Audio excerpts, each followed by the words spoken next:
Hi, my beautiful family. Welcome back to Life-Changing True Stories.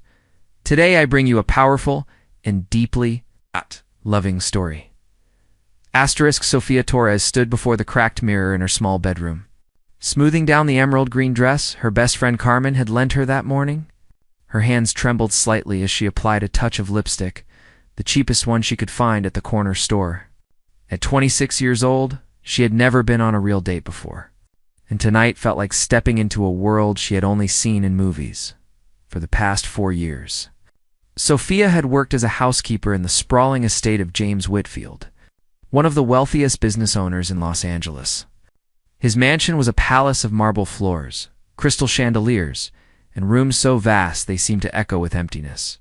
Sophia knew every corner of that house, every surface she polished until it gleamed, every window she cleaned until it sparkled. But to James, she was practically invisible, just another part of the machinery that kept his life running smoothly. James was always courteous, always polite, but their interactions rarely went beyond a brief good morning or a thank you. He was a man consumed by his work, constantly on phone calls, rushing between meetings, living a life that seemed grand from the outside but hollow from within. Sophia had often wondered what it must be like to have everything money could buy, yet seem so distant from happiness.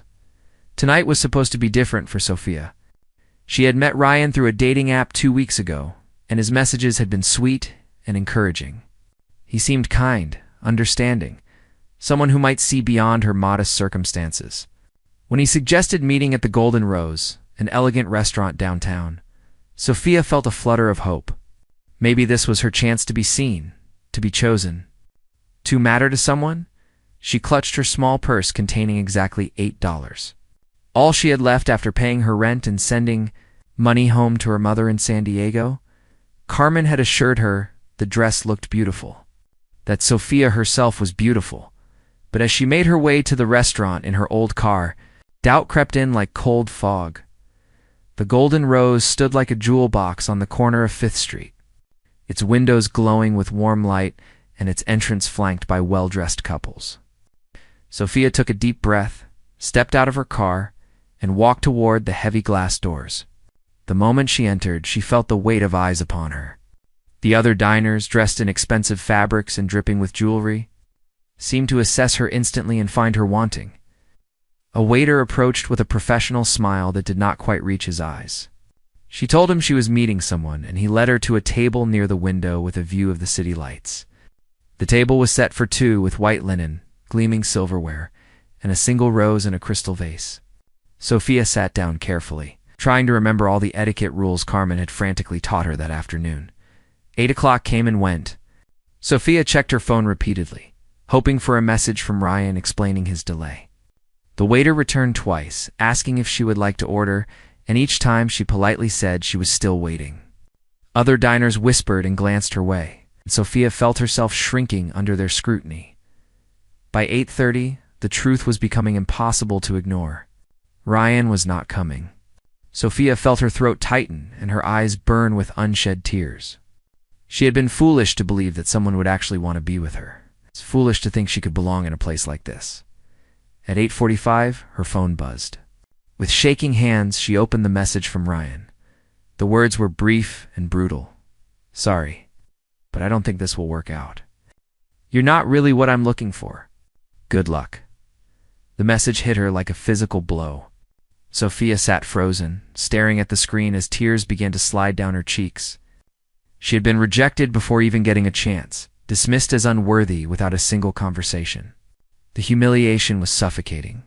She needed to leave, to escape before she completely broke down in front of all these strangers. What? Sophia did not know was that across the restaurant, in a quiet corner booth, James Whitfield had been sitting alone for the past hour. His business dinner had been canceled at the last minute. He had decided to stay and have a quiet meal while reviewing some contracts. He had not planned to notice anything beyond his paperwork, but something had caught his attention. A familiar figure in an unfamiliar setting. At first, James had not recognized her. The woman sitting by the window looked elegant and lovely.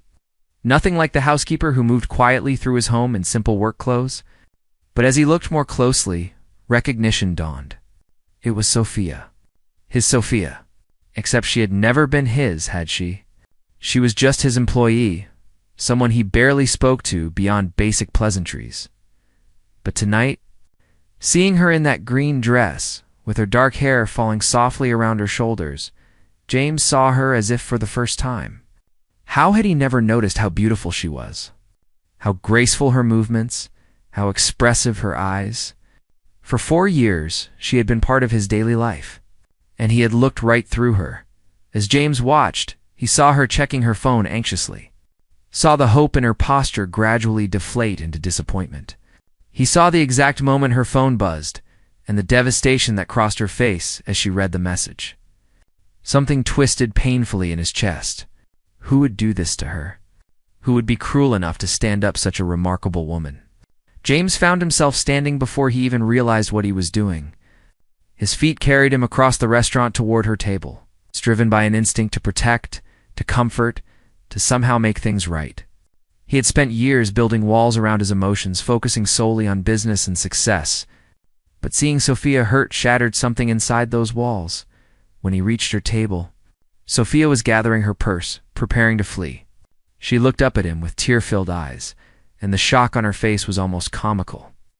"Mr. Whitfield," she whispered, her voice breaking slightly. "Sophia," he said gently, surprised by the tenderness in his own voice. "May I sit down?" She looked confused, embarrassed, as if being caught in this vulnerable moment by her employer was the final humiliation. "I was just leaving," she said quickly, trying to wipe away her tears discreetly. "Please don't," James heard himself say. "Not yet. Not like this." There was something in his tone that made Sophia pause. She had heard him speak countless times over the years, always businesslike and distant. But this was different. This was human, real. She nodded slowly and sat back down. James took the seat across from her, and for a long moment they simply looked at each other. He could see her struggling to compose herself, to rebuild the walls of professionalism that had always existed between them. But he did not want those walls anymore. "I saw what happened," he said quietly. "Or rather, what didn't happen. Someone stood you up." Sophia felt her cheeks burn with shame. Of all the people to witness her humiliation, why did it have to be him? "Yes," she admitted, unable to meet his eyes. "I suppose I was foolish to think tonight would be different." "Different from what?" James asked, genuinely curious. "From every other time," Sophia said, her voice barely above a whisper. "I'm not the kind of woman men choose, Mr. Whitfield. I'm the kind they overlook." Her words struck James with unexpected force. How could she think so little of herself? How could she not see what he was only now beginning to see? "You're wrong," he said firmly. "And the man who stood you up tonight is a fool." Sophia looked up at him, searching his face for mockery or pity, but found neither. What she saw instead was something that made her breath catch. James Whitfield was looking at her the way she had always dreamed someone would look at her. Like she mattered. Like she was seen. "Why are you here?" she asked. "Why did you come over to my table?" James paused, asking himself the same question. Why had he crossed that restaurant? Why did seeing her in pain affect him so deeply? The answer, when it came, was both simple and terrifying. "Because I couldn't stand to see you hurt," he said honestly. "Because for 4 years you've been in my home, in my life, and I've been too blind to really see you. Until tonight." The air between them seemed charged with possibility. Around them, the restaurant continued its normal rhythm, but at their table, something extraordinary was beginning. Two people from completely different worlds were finally, truly seeing each other for the first time. "Have you eaten?" James asked, signaling to the waiter before she could protest. "I would be honored if you would join me for dinner." Sophia hesitated, thinking of the $8 in her purse, thinking of the impossibility of this situation. But something in James's eyes made her want to be brave, made her want to believe that maybe, just maybe, tonight could still become something beautiful. "I would like that," she said softly, as the waiter approached with menus. James smiled at Sophia, a real smile that transformed his usually serious face. And Sophia, despite everything that had happened, found herself smiling back. Neither of them knew it yet, but this moment would change both their lives forever. The broken promise of a careless man had led to something neither expected, an unexpected connection that would challenge everything they thought they knew about love, class, and what truly matters in life. The waiter presented the menus with a flourish, but Sophia barely glanced at hers. Everything seemed impossibly expensive, each dish costing more than she made in a day. She felt James watching her, and when she looked up, he was smiling gently. "Order anything you like," he said. "Tonight, let's forget about everything else. Just be two people sharing a meal." His words were kind, but Sophia still felt the weight of their difference pressing down on her. "Mr. Whitfield, I appreciate this, but you don't have to, James," he interrupted softly. "Please, call me James. At least for tonight, can we set aside the fact that I'm your employer? Can we just be Sophia and James?" Something in his voice, a vulnerability she had never heard before, made her relax slightly. "James," she repeated, testing how his name felt on her lips. It felt natural, right, as if she had been waiting years to say it this way. They ordered their meals, and as they waited, an unexpected ease settled between them. James asked her about her evening, and Sophia found herself telling him about Ryan, about the 2 weeks of messages that had made her feel special, about the hope that had bloomed and then died in the span of a few hours. "He said I wasn't what he was looking for," Sophia said, her fingers tracing the rim of her water glass. "I think he saw my profile and decided I wasn't good enough. Not educated enough, not successful enough, just not enough." James felt anger rise in his chest, not at Sophia, but at a world that had made her feel this way. "His loss is immeasurable," he said firmly. "And if I'm being honest, I'm grateful to him." Sophia looked up in surprise. "Grateful? Why?" "Because if he had shown up tonight, I wouldn't be sitting here with you right now," James said, holding her gaze. "I wouldn't have finally opened my eyes to see what's been in front of me all this time." Their food arrived, and the conversation shifted naturally to other topics. Sophia talked about her childhood in San Diego, about her mother who cleaned houses to put food on the table, about her younger brother who was studying engineering at community college thanks to the money Sophia sent home each month. Her voice filled with warmth when she spoke of her family, and James found himself captivated by her animated expressions, the way her eyes lit up when she talked about the people she loved. "My dream," Sophia confessed, "is to own a small bakery someday. Nothing fancy, just a neighborhood place where people feel welcome. I love baking. It's the one thing that's always brought me joy. Sometimes on my days off, I make pastries and take them to the community center near my apartment." James listened, realizing he knew nothing about this woman who had been part of his daily life for 4 years. He had never asked, never wondered, never cared to look beyond the surface. The realization shamed him. "What about you?" Sophia asked, surprising him with her directness. "What's your dream, James? What do you want beyond business deals and board meetings?" The question caught him off guard. No one asked him things like that. People asked about his companies, his investments, his strategies, but never about his dreams. "I don't know anymore," he admitted. "I think I stopped dreaming a long time ago. My father built this empire and handed it to me. I've spent my entire adult life maintaining it, growing it, but I'm not sure I ever chose it." Sophia leaned forward, genuinely interested. "If you could do anything, be anyone, what would you choose?" James thought for a long moment, and a truth he had never spoken aloud surfaced. "I think I'd want to be a teacher. History, maybe, or literature. Something that matters to people, that shapes minds and touches lives. My grandfather was a teacher before my father pulled him into the family business. He was the happiest person I ever knew. Then why don't you?" Sophia asked simply. "Because it's not that easy," James said with a sad smile. "There are expectations, responsibilities, hundreds of people who depend on the company for their livelihoods. You can't just walk away from that." "Maybe not," Sophia agreed. "But you could find a way to do both. You could teach part-time, volunteer, mentor students. There's always a way to feed your soul, James, even when duty feeds your body." Her wisdom struck him deeply.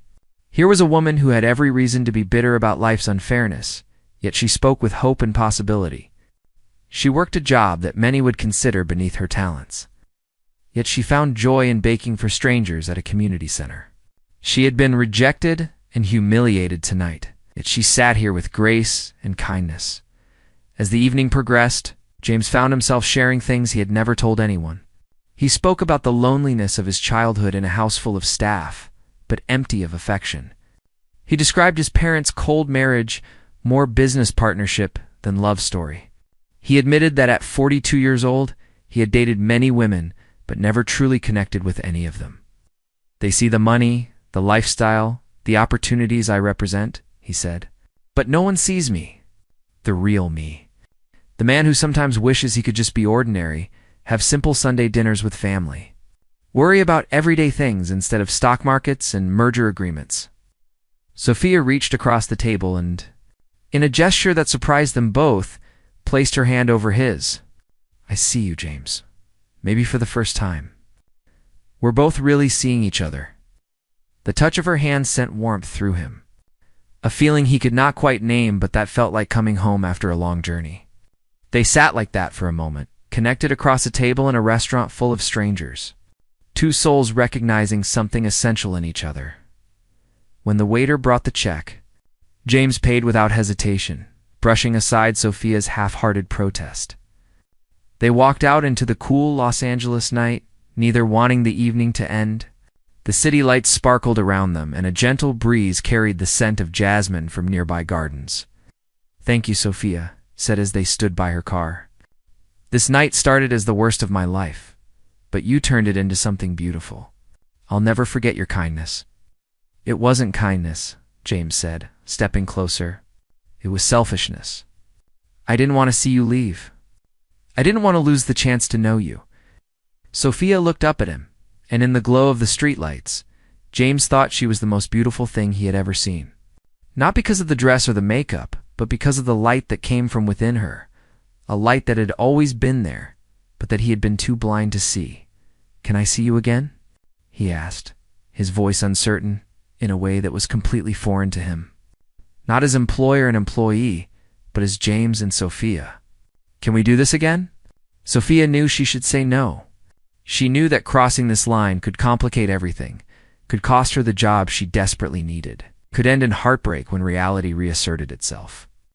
But looking into James's eyes, seeing vulnerability and hope reflected there, she found herself nodding. Yes, she whispered. I'd like that very much. James smiled, and before he could second-guess himself, he leaned down and gently kissed her forehead. It was a chaste kiss, respectful, but it promised something more, something neither of them quite dared to name yet. I'll call you tomorrow, he said. We'll figure this out together. As Sophia drove home that night, her mind spun with the impossibility and wonder of what had happened. She had gone to that restaurant expecting nothing and had found something she never knew she was searching for. A connection that transcended all the barriers society had built between people like her and people like James. Meanwhile, James stood in the parking lot long after her car had disappeared, feeling more alive than he had in years. The careful, controlled life he had built suddenly seemed like a cage, and Sophia was the key that might finally set him free. The next morning, Sophia arrived at the mansion for work with butterflies in her stomach. She half expected everything to have changed, for James to pretend the previous night had never happened.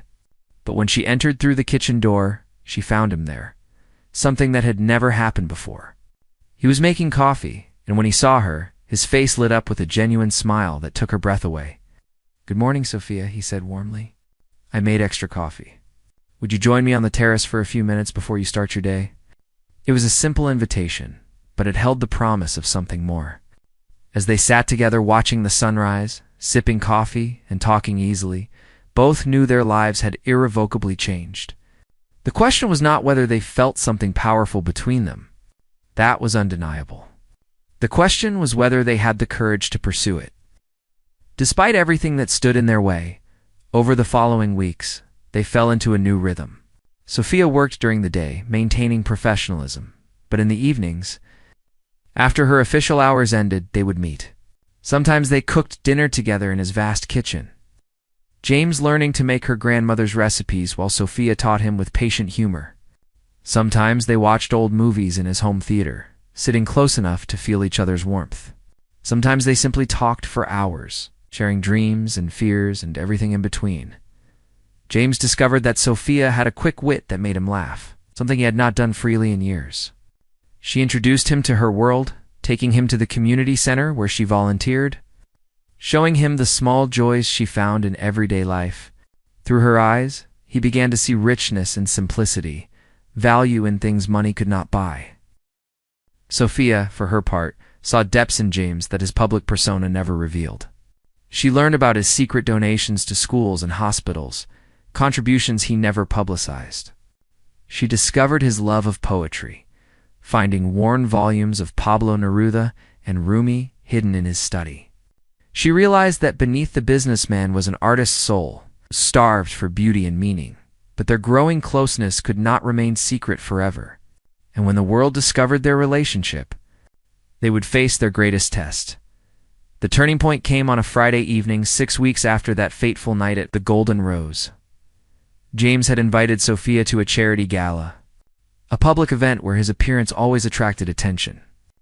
For weeks he had been carefully introducing the idea of their relationship to his inner circle, testing the waters, but nothing had prepared either of them for the storm that would follow. Sophia wore a stunning navy blue gown that James had insisted on buying for her, and when they arrived at the Beverly Hills Hotel together, cameras flashed like lightning. Reporters shouted questions, society matrons whispered behind their champagne glasses, and James felt Sophia's hand tremble in his. "We can leave if you want," he murmured in her ear. "Just say the word." But Sophia straightened her spine and lifted her chin. "No," she said firmly. "I'm tired of hiding. I'm tired of feeling like I should be ashamed of who I am or what I feel for you." Her courage humbled him. Together, they walked into that ballroom like warriors entering battle, and in many ways, that's exactly what it was. The reactions were immediate and brutal. Eleanor Whitfield, James's mother, cornered them within minutes. Her diamond necklace glittered coldly as she looked Sophia up and down with undisguised contempt. "James, darling," she said in a voice dripping with false sweetness, "who is your little friend?" "Mother," James said with steel in his voice, "this is Sophia Torres. The woman I love." Words hung in the air like a thunderclap. It was the first time James had said them aloud, the first time he had claimed their relationship so publicly, so definitively. Sophia's eyes flew to his face, wide with shock and something that looked like joy. Eleanor's face hardened. "Don't be ridiculous. She's your housekeeper, for heaven's sake. This is some sort of rebellion phase, and it ends tonight." "No, Mother," James said calmly. "What ends tonight is me living according to your expectations instead of my own heart. Sophia is not a phase. She is the most real, most honest, most beautiful thing that has ever happened to me." Other guests were gathering now, sensing drama, their phones undoubtedly recording every word. Eleanor realized she was losing control of the situation and changed tactics. "Think about the family reputation," she hissed. "Think about the business. Your board of directors will never accept this. You're throwing everything away for what? For her?" "Yes," James said simply. "For her, and I'd do it again every single time." Sophia felt tears threatening but refused to let them fall. She would not give these people the satisfaction of seeing her break. "Mrs. Whitfield," she said with quiet dignity, "I understand that you don't approve of me, and I can accept that. But I want you to know that I love your son with all my heart. Not his money, not his status, just him. The man who makes me laugh, who listens to my dreams, who sees me as I truly am. And I think he deserves to be loved that way." Something flickered in Eleanor's eyes. Surprise, perhaps, or recognition. She opened her mouth to respond, but before she could, James's younger sister Amanda pushed through the crowd. Finally, Amanda said with a genuine smile, approaching Sophia and taking her hands, "Someone real. Thank God. I was beginning to think James would end up with another one of those plastic society clones who only wanted his credit cards." The unexpected support shifted the atmosphere slightly. Amanda had always been the rebel of the family, the one who had walked away from the family business to become a social worker. She had felt the same suffocating expectations James had lived under, but the battle was far from over. In the days that followed, the media exploded with the story. Billionaire's Cinderella romance screamed one headline. Whitfield air dates his maid declared another, the word maid dripping with condescension. Online commenters were vicious, some claiming Sophia was a gold digger, others accusing James of exploiting an employee. The pressure came from all sides. The Whitfield family board of directors called an emergency meeting, threatening to remove James from his position as CEO unless he ended the relationship. His mother organized interventions with therapists and lawyers. Business partners distanced themselves, afraid of being associated with scandal. But the most painful attacks came at Sophia from her own community. Some of her friends accused her of betraying her roots, of thinking she was better than them now that she was with a rich man. Women at the community center where she volunteered stopped speaking to her. Anonymous messages called her a sellout, a traitor to her class. One evening, Sophia found James in his study, staring at financial reports with a troubled expression. "The board gave me an ultimatum," he said quietly. "End things with you, or they'll force me out of the company my family spent generations building." Sophia felt her heart crack. She had known this might happen, but hearing it spoken aloud made it real. "Then you should end it," she said, her voice breaking despite her effort to sound strong. "I won't let you lose everything because of me." James stood up and crossed to her in 3 quick strides, pulling her into his arms. "Don't you understand?" he said fiercely. "Without you, I have nothing that matters. That company, that money, that life, it's all empty. You filled a space in my heart I didn't even know was hollow.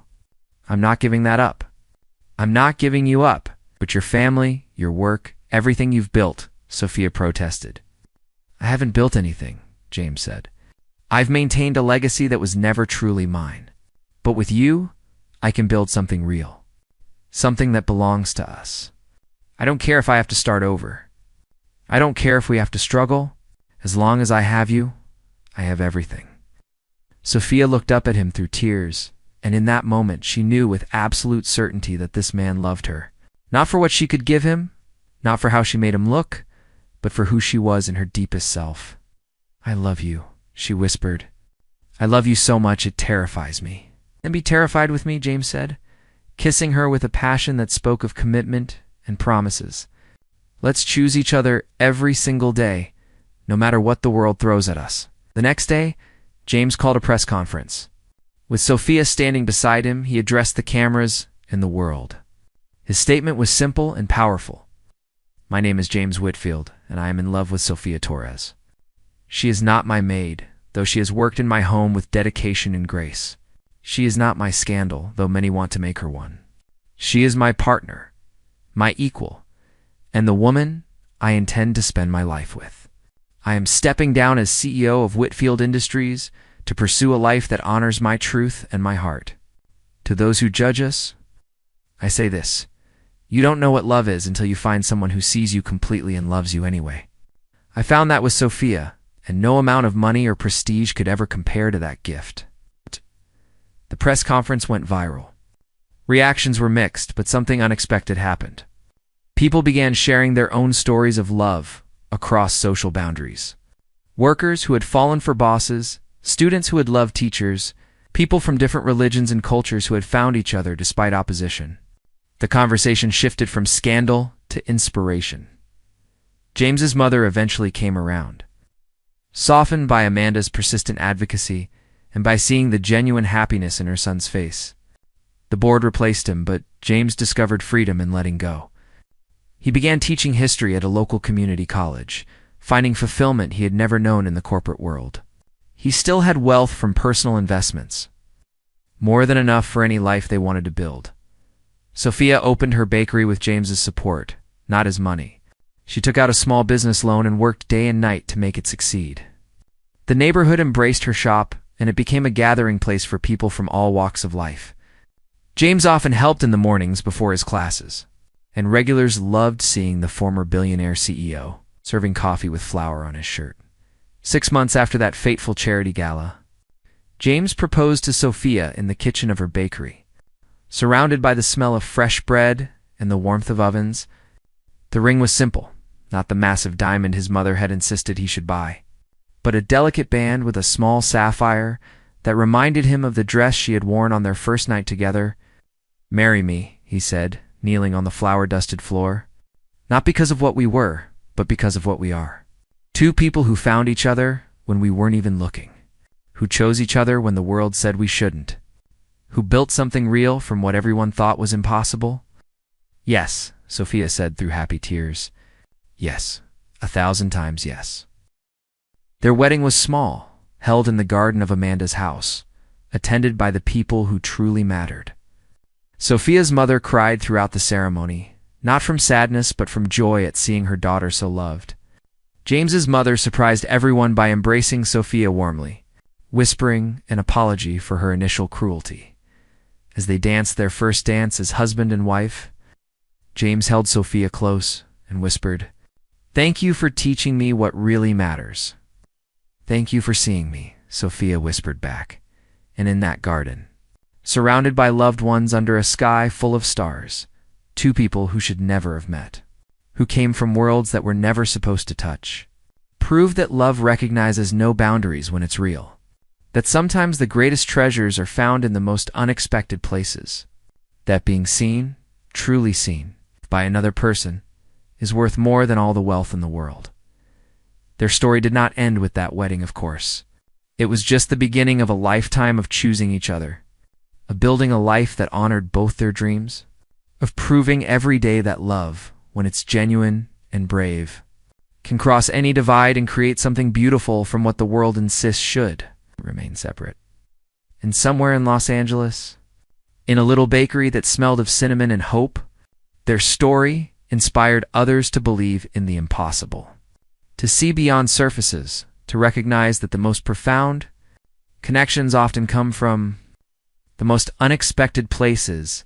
Sometimes it takes being humiliated on a blind date with only $8 in your purse to find the love of your life sitting across a restaurant, finally opening his eyes to see what had been there all along.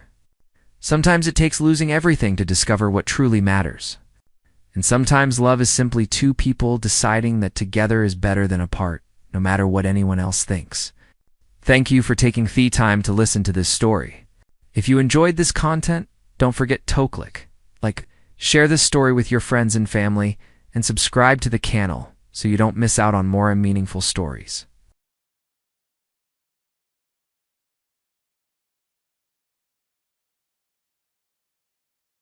Elena Rivera smoothed the silk fabric of her emerald evening gown for what felt like the 100th time that evening. The Grand Millennium Hotel. Ballroom glittered with crystal chandeliers and the expensive jewelry adorning the necks of Seattle's elite. She stood near the champagne fountain, watching her husband Graham. Whitmore worked the room with the practiced ease of someone born into wealth and privilege. 5 years ago, Elena had been a rising curator at the Northside Contemporary Art Gallery, passionate about discovering new artists and bringing their visions to life. Then she met Graham at an exhibition opening, and everything changed. He swept her off her feet with romantic dinners, weekend getaways, and promises of a life where she would never have to worry about money again. Within 6 months, they were married. Within a year, Graham had convinced her that working was unnecessary, that she should focus on being the perfect wife, hosting dinner parties. In supporting his career, Elena took a sip of champagne, the bubbles doing nothing to ease the growing discomfort in her chest. She had been standing alone for the past 20 minutes while Graham networked with potential clients and business partners. She decided to join him, thinking perhaps she could contribute to the conversation. After all, she had a master's degree in art history and had once been quite good at reading people and making connections. She approached the circle where Graham stood with 3 other men in expensive suits.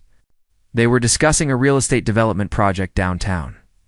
Elena recognized one of the men as Lawrence Bennett, a prominent developer whose wife collected contemporary art. She had actually helped Mrs. Bennett acquire several pieces years ago.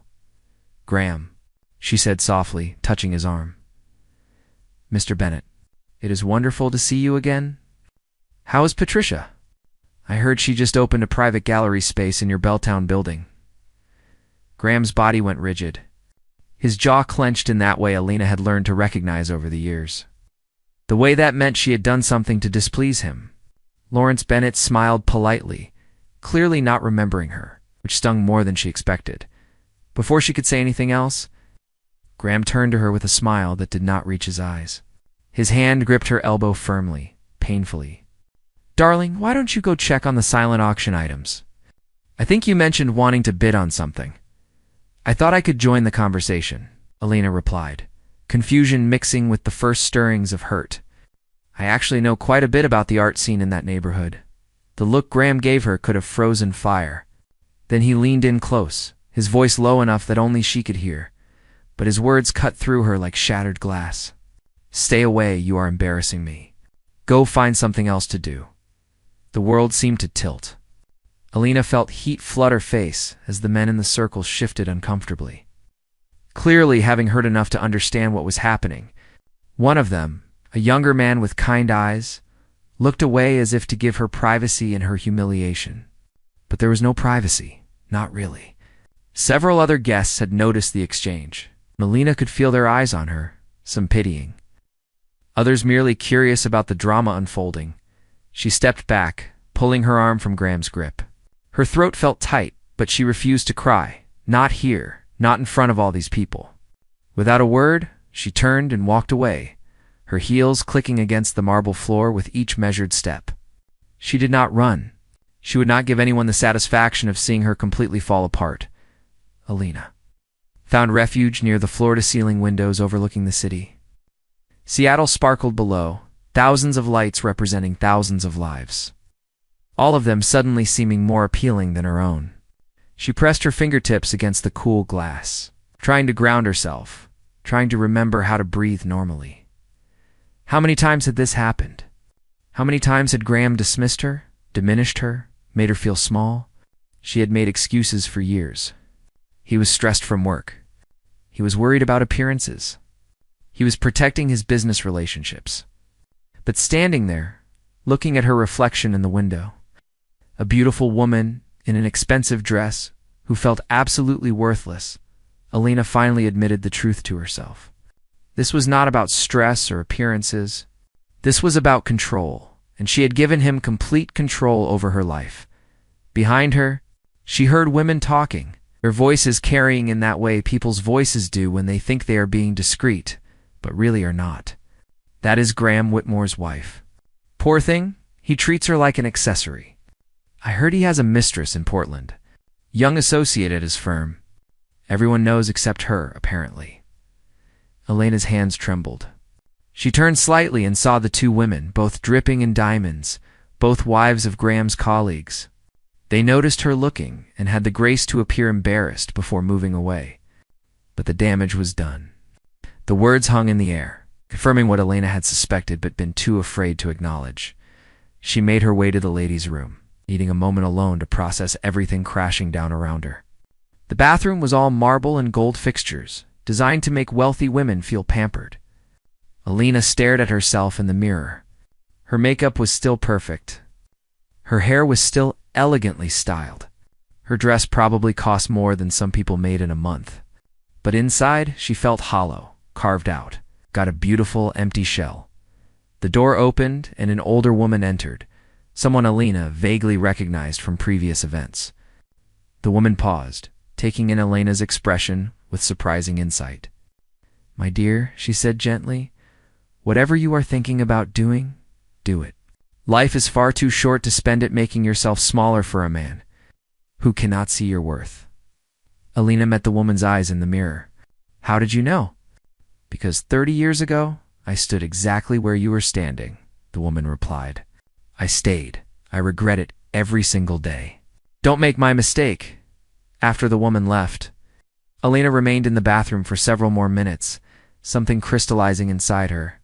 She thought about the girl she used to be, the one who spent hours in galleries, who could talk for days about the interplay of light and shadow in a painting, who had dreams and ambitions and fire. What had happened to that girl? When had she traded her identity for the false security of Graham's money and status? Alina pulled out her phone and called her younger sister, Monica, the only family member she had maintained close contact with after her marriage. Monica answered on the second ring.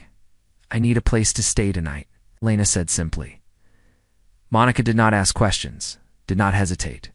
I will be there in 20 minutes. Where are you? The Grand Millennium. I will wait outside. Alina walked back into the ballroom one last time.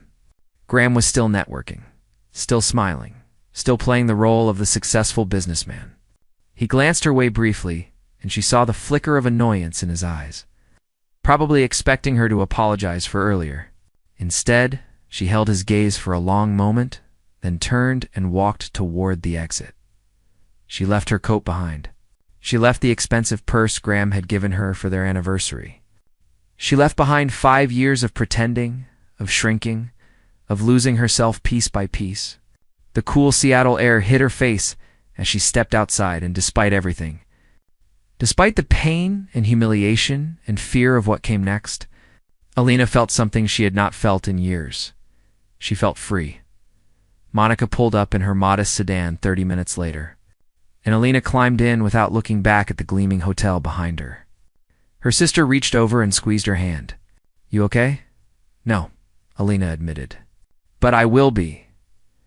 That night, sleeping on Monica's couch in her small apartment, Alina made a decision. She would not go back. She would not accept Graham's apologies or excuses or promises to change. She had spent 5 years of her life being someone's embarrassment. It was time to remember who she was before Graham Whitmore. More importantly, to discover who she could become without him. The next morning, Lena woke early and sent Graham a text message. 3 simple words that felt like reclaiming her entire existence. I want a divorce. His response came within minutes. Full of anger and disbelief. You are overreacting. Come home and we will talk about this. But Alina did not respond. She blocked his number, then called a divorce attorney her sister recommended. The woman's voice on the phone was warm and professional. Tell me your story, the attorney said, and for the first time in 5 years, Alina did. She told the truth about her marriage, about the isolation, the control, the constant diminishment of her worth. She cried as she spoke, but they were not tears of weakness. They were tears of release, of finally acknowledging what she had endured, of choosing herself for the first time in far too long. The road ahead would not be easy. Alina had no job, limited savings of her own, and would have to rebuild her entire life from the ground up. But as she sat in Monica's tiny apartment, drinking cheap coffee and making plans, she felt more alive than she had in years. Graham Whitmore had told her to stay away because she embarrassed him. He was about to learn that the woman he had tried so hard to diminish was far stronger than he ever imagined, and his humiliation of her would become the catalyst for her greatest transformation yet. 3 months had passed since Alina walked out of the Grand Millennium Hotel, and her life looked nothing like it had before. She lived in a small studio apartment in the Capitol Hill neighborhood, a space barely large enough for a bed, a kitchenette, and a small table she used for both dining and working. The walls were thin, the plumbing occasionally groaned, and the heating was unpredictable. But it was hers, paid for with money she earned herself. And that made it more valuable than the sprawling house she had shared with Graham. The divorce proceedings were moving slowly, tangled in the web of Graham's expensive lawyers, who seemed determined to drag everything out as long as possible. He had contested everything, claiming Alina had been a gold digger from the start, that she had manipulated him into marriage.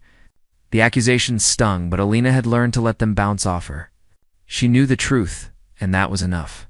Finding work had been harder than she expected. 5 years away from the art world felt like a lifetime. Galleries wanted current experience, references from recent positions, proof that she was still connected to the contemporary art scene. After dozens of rejections, Alina had almost given up when she walked past a small gallery tucked between a bookstore and a coffee shop on a rainy Tuesday afternoon. The space was modest. Nothing like the prestigious galleries where she had worked before, but something about it called to her. The window display featured works by local artists, pieces that showed genuine talent and vision rather than the calculated commercial appeal of high-end galleries. Alina stood outside for several minutes, rain soaking through her coat, staring at a particular painting of the Seattle skyline rendered in bold, emotional brushstrokes. The door opened, and a woman in her early 60s stepped out. Her silver hair pulled back in a casual bun, her eyes sharp and kind behind purple-framed glasses. "You have been standing out here for 10 minutes," the woman said with a slight smile. "Either you really love that painting, or you are working up the courage to come inside." Alina felt her face flush. "I used to work in galleries," she admitted. "Before everything changed. I was just remembering what that felt like." The woman studied her for a moment, then extended her hand. "Diane Foster. I own this place. Come in and get out of the rain." Inside, the gallery was warm and welcoming, filled with carefully curated pieces that showed Diane's discerning eye. Alina found herself relaxing as Diane made tea, and they talked about art. About the challenges of running an independent gallery. About the importance of supporting emerging artists rather than just chasing trends and profits. "I had a young woman helping me," Diane said after an hour of conversation, "but she just got accepted into a graduate program in New York. Left 2 weeks ago. I have been drowning in paperwork and inventory management ever since." "You looking for work?" Alina's heart jumped. "I have not worked in 5 years. My references are outdated." "I would understand if that is a problem." Diane waved a dismissive hand. "I care about passion and knowledge, not gaps in employment. Life happens. What matters is where you are now. Can you start Monday?" That is, Alina found herself back in the world she loved. The pay was modest, barely enough to cover her rent and basic expenses, but Alina did not care. She was working again, using her mind, contributing something meaningful. Diane treated her with respect, valued her opinions, and gave her increasing responsibility as the weeks passed. It was on a Thursday afternoon. 6 weeks after Alina started at the gallery, the Julian Cross walked through the door. He was tall, probably in his late 30s, with dark hair that had a tendency to fall across his forehead and intelligent gray eyes that took in every detail of the space. He wore well-tailored clothes that suggested success without ostentation, and he moved with quiet confidence. Alina was arranging a new display when he entered. She looked up, offering her professional smile. "Welcome to the Foster Gallery. Please let me know if you have any questions." Julian paused in front of a large, abstract piece. One of Alina's personal favorites by a young artist named Trevor Huang. He studied it for several minutes, its expression thoughtful. "This is interesting," he said finally.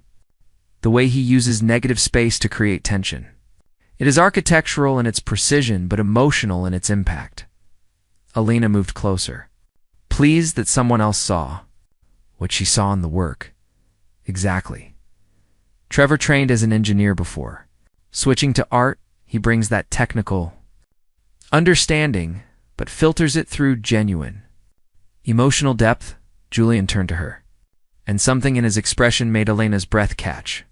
Not in the overwhelming, almost suffocating way Graham used to make her feel, but in a way that felt like recognition, like meeting someone who spoke the same language. "You have a good eye," he said simply. Over the next hour, they walked through the gallery together.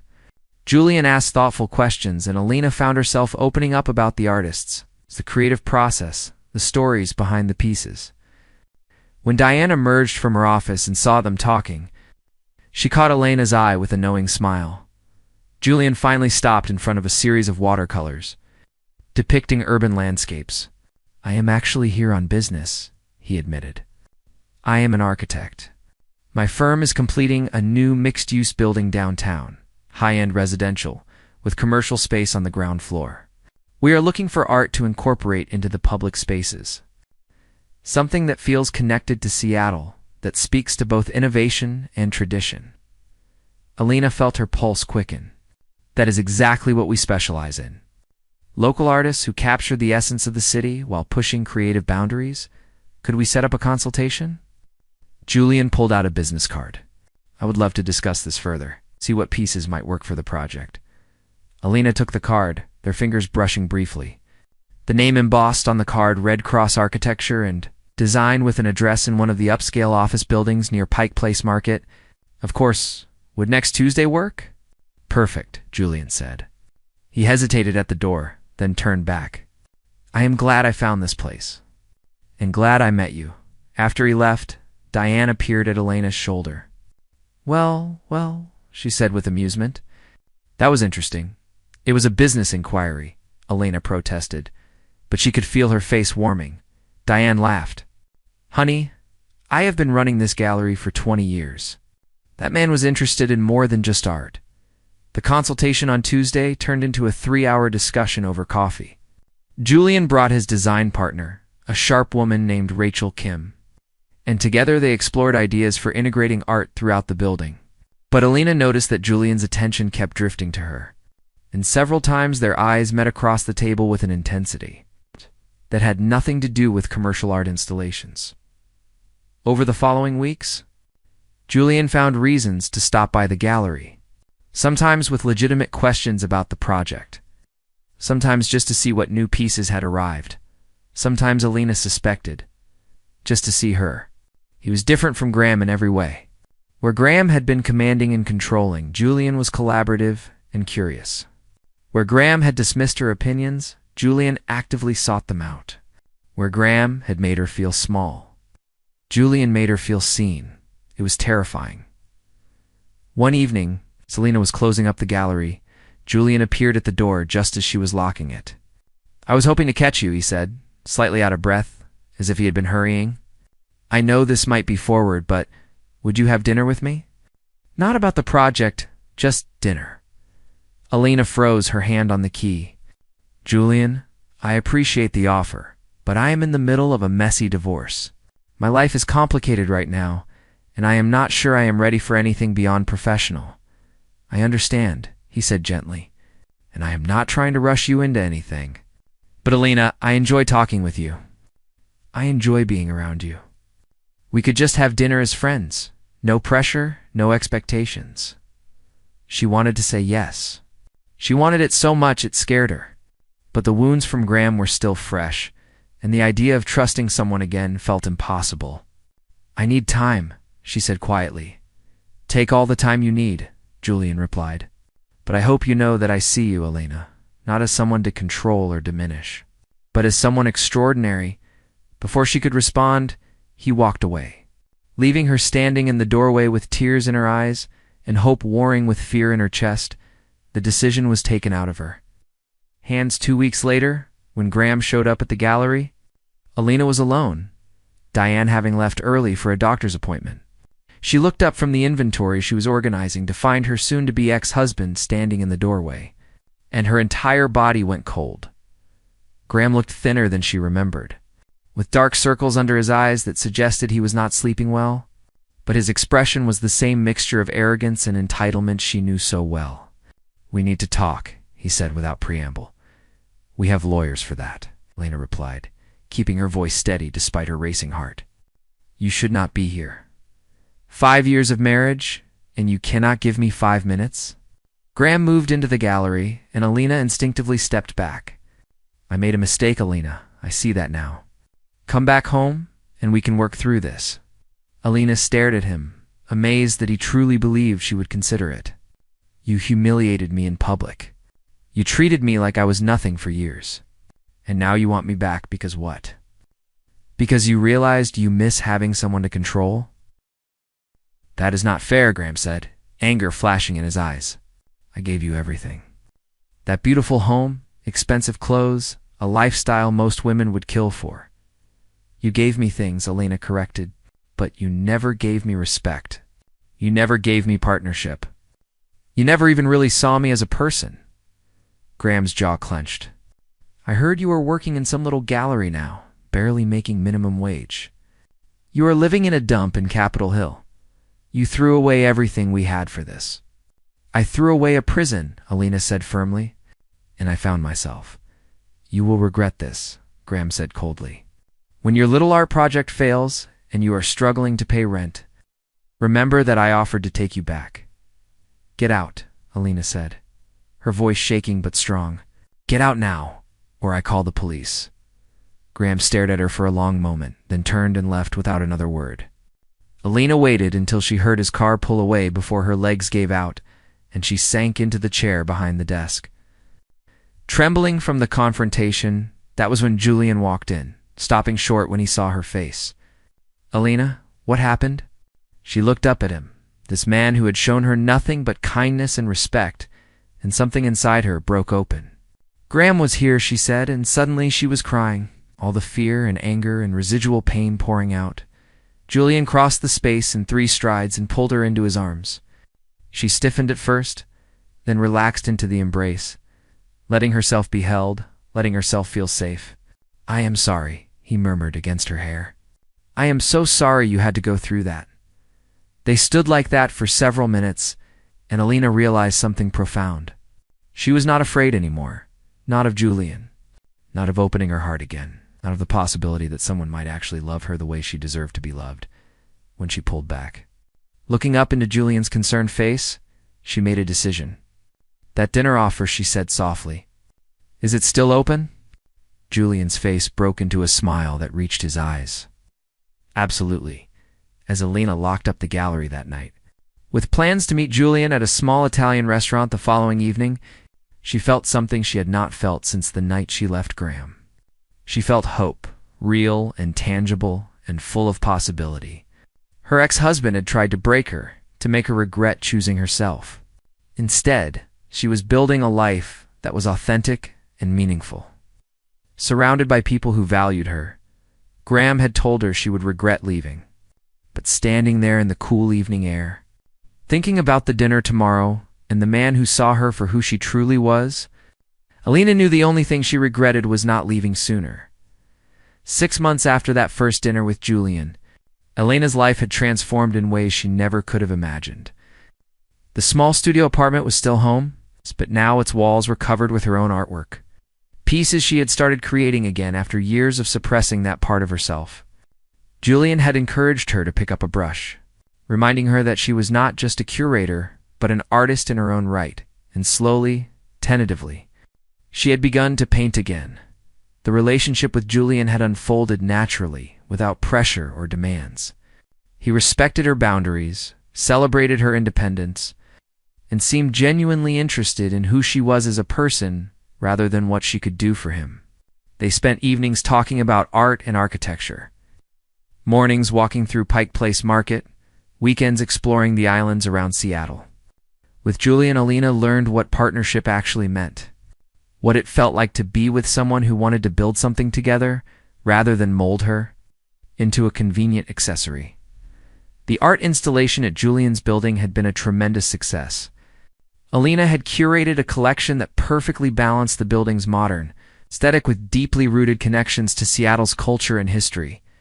The project had brought significant attention to the Foster Gallery, and Diane had been fielding inquiries from other developers and businesses interested in similar collaborations.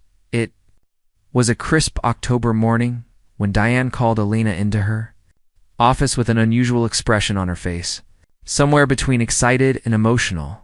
Alina sat down, concerned. "Is everything okay?"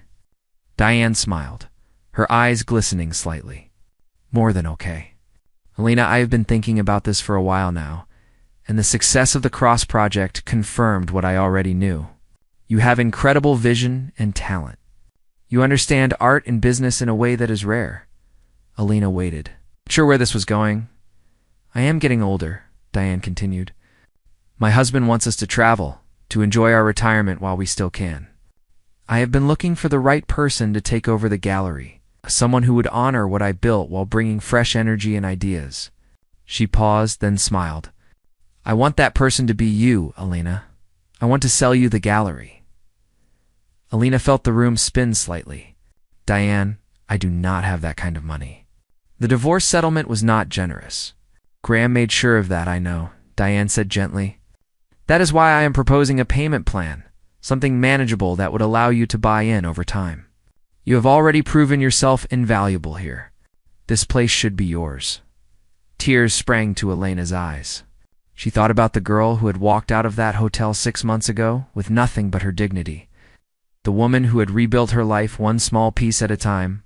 Owning her own gallery had been a dream she had buried years ago, convinced it was impossible. And now Diane was offering her exactly that. "Yes," Alina said, her voice thick with emotion. "Yes, I want this." "Thank you, Diane. Thank you for believing in me." They spent the next hour discussing details. timelines, and visions for the gallery's future. Elena's mind was already spinning with ideas. Ways to expand their reach while maintaining the intimate, artist-focused approach that made the Foster Gallery special. That evening, she met Julian at their favorite waterfront restaurant to share the news. His face lit up when she told him, and he pulled her into a tight embrace. "I am so proud of you," he said. "You deserve this, Elena. You have worked incredibly hard," as they sat overlooking the water. Watching the ferries move across Elliott Bay, Julian reached across the table and took her hand. "There is something I have been wanting to talk to you about," he said. Suddenly nervous in a way she rarely saw from him, Elena's heart quickened. "What is it?" "My firm has been offered a major project in Barcelona," he said carefully. "It is a career-defining opportunity, the kind of thing that only comes along once. But it would mean relocating for at least a year, possibly longer." Elena felt her chest tighten. Barcelona, a year. The old fears started creeping in, the ones that whispered that she was not enough, that he would leave, that happiness was always temporary. Julian squeezed her hand. "I told them I needed time to think about it because the most important thing in my life is sitting right here." He looked directly into her eyes. "Come with me, Elena. We could make it an adventure. You could explore the European art scene, make connections, gain inspiration for the gallery, and we would be together." She pulled her hand back, overwhelmed. "Julian, I just got the gallery. I cannot just leave." "I know," he said quickly, "and I would never ask you to give up your dream. That is why I am still deciding. If you want to stay, I will turn down the project. You are more important than any building I could design." Elena stared at him, stunned.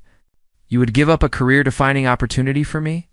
"In a heartbeat," Julian said simply, "because unlike your ex-husband, I understand what really matters. Success means nothing if I do not have you to share it with." The words broke something open inside Elena, the last remaining wall she had built around her heart. Julian was offering her a choice, not an ultimatum. He was willing to sacrifice for her the way she had once sacrificed for Graham. Except Julian was doing it out of love and respect rather than control. "What if," Elena said slowly, thinking it through as she spoke, "what if we found a way to do both?" Diane mentioned wanting to travel during her transition period. "What if I spent 6 months in Barcelona with you, using that time to build international connections for the gallery, and 6 months here managing things directly? We could make it work if we are both willing to compromise." Julian's face broke into that smile she loved, the one that made his whole face light up. "You would really consider that? For you? For us?" "Yes," Elena said, and realized she meant it. "You have shown me what real partnership looks like, Julian. It is not about one person sacrificing everything. It is about both people finding ways to support each other's dreams." They spent the rest of the evening planning, excitement building as they discussed the possibilities. For the first time in her adult life, Elena was making decisions based on what she wanted, not what someone else expected of her. And she was doing it with a partner who celebrated her choices rather than controlled them. The peace did not last long. 2 weeks later, Elena was at the gallery late on a Friday evening, working on plans for a major exhibition featuring emerging Pacific Northwest artists. The show would be her first major project as the gallery's new owner, and she wanted everything to be perfect. She was so focused on her work that she did not hear the door open or notice anyone enter until a familiar voice made her blood run cold. "Working late again, I see. Always so dedicated." Elena's head snapped up. Graham stood in the gallery entrance, and something about his posture, the way he held himself, set off alarm bells in her head. "What are you doing here, Graham?" "We have a restraining order." "A restraining order that expires next week," he corrected, moving further into the space. "I heard some interesting news. You are buying this place." Quite the step up from assistant. His tone was mocking, but Elena could hear something else underneath. Bitterness, jealousy, maybe even desperation. "Get out, Graham. I have nothing to say to you, but I have something to say to you," he continued, ignoring her demand. "I heard about your little European adventure too. Jetting off to Barcelona with your architect boyfriend? Must be nice, trading up to someone with even more money than me." Alina stood, anger replacing her initial fear. That is what you think this is about? Money? I left you because you treated me like garbage, Graham. I am with Julian because he treats me like a person. Graham's expression darkened. You made me look like a fool, Alina. Do you know what people say?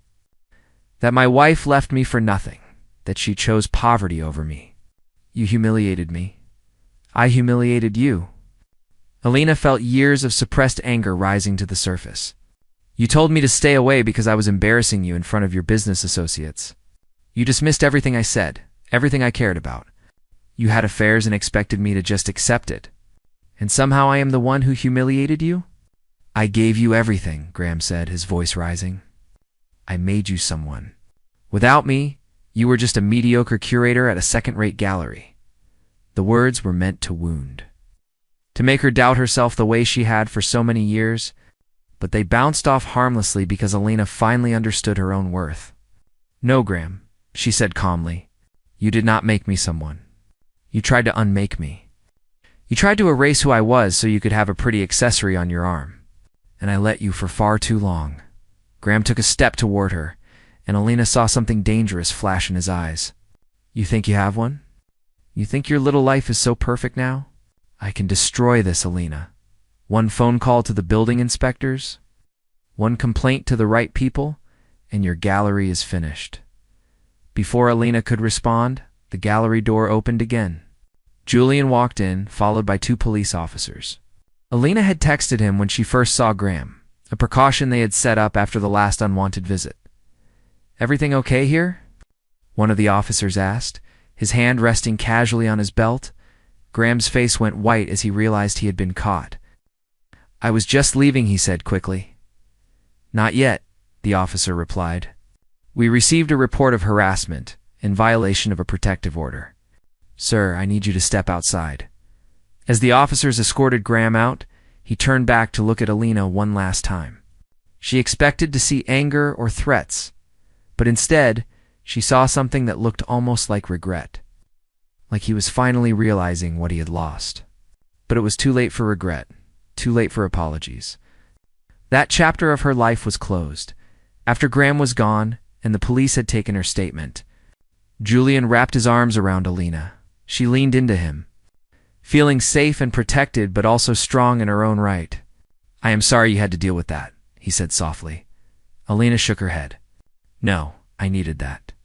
I needed to face him one more time and realize that his words do not have power over me anymore. He is just a bitter man who destroyed something good because he could not see its value. Over the next 2 months, Alina threw herself into preparing for the exhibition. She worked with 8 emerging artists, helping them refine their presentations, telling their stories, creating a cohesive show that was both visually stunning and emotionally resonant. Julian supported her every step of the way, offering opinions when asked but never trying to take over, celebrating her decisions, reminding her to eat and sleep when she got to. It's absorbed in the work. The night of the opening arrived with perfect autumn weather. The gallery had been transformed, with carefully placed lighting that made each piece shine. Local press had been invited.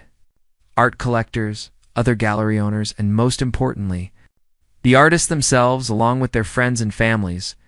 Alina stood near the entrance in a simple black dress, greeting guests as they arrived. She felt nervous, but also exhilarated, more alive than she had felt in years. Diane arrived first, beaming with pride. This is incredible, Alina. You have truly made this space your own, as the gallery filled with people. Alina moved through the crowd, introducing artists to potential buyers, answering questions, facilitating connections. She was in her element, doing exactly what she was meant to do. Julian stayed close, but not hovering. And several times she caught him watching her with an expression of pure admiration. About an hour into the event, Alina was talking with a journalist from a local arts magazine when she saw him. Graham stood just inside the entrance, not causing a scene, just watching. Their eyes met across the room, and Alina excused herself from the conversation. She walked over to him, her head held high. You should not be here, Graham. He looked around the gallery, taking in the crowd, the artwork, the obvious success of the evening. I know, he said quietly. I just wanted to see it. To see what you built. Elena crossed her arms, waiting. I was wrong, Graham said. What? And for once there was no arrogance in his voice, just tired honesty. About everything. I had something precious, and I threw it away because I was too stupid and proud to see what was right in front of me. You were never the embarrassment, Elena. I was. It was the apology she had once dreamed of hearing, but now it came too late and mattered too little. I appreciate you saying that, Elena replied calmly, but it does not change anything. You taught me what I do not want in a partner, and in a strange way, I should thank you for that. Leaving you was the best decision I ever made. Graham nodded slowly, acceptance finally settling over his features. You look happy. Really happy I am, Elena said simply. Now please leave. This is my night, and I do not want you here. He turned to go, then paused. For what it is worth, he is a lucky man. Whoever he is, his name is Julian, Elena said, and I am the lucky one. After Graham left, Elena returned to the gallery floor, shaking off the encounter. Julian appeared at her side immediately. You okay? Perfect, she said, and meant it. Just closing an old door. The evening was a tremendous success. 4 pieces sold that night with several more inquiries. Critics praised the show. Collectors exchanged business cards, and the artists glowed with the recognition they deserved. As the crowd finally thinned and the last guests departed, Lena stood in the center of her gallery, exhausted but triumphant. Julian came up behind her, wrapping his arms around her waist. Proud of yourself? He asked incredibly. Elena admitted, leaning back against him. I did this, Julian. I actually did this. You did, he agreed. And this is just the beginning. He turned her to face him, and there was something in his expression that made her heart skip. Elena Rivera, he said softly, you are the strongest, most talented, most remarkable woman I have ever known. Watching you tonight, seeing you in your element, I fell in love with you all over again. Julian, she started, but he pressed a gentle finger to her lips. Let me finish. These past months with you have been the happiest of my life. You challenge me, inspire me, make me want to be better. And I know we have Barcelona coming up, and the future is full of unknowns. But there is one thing I am absolutely certain about.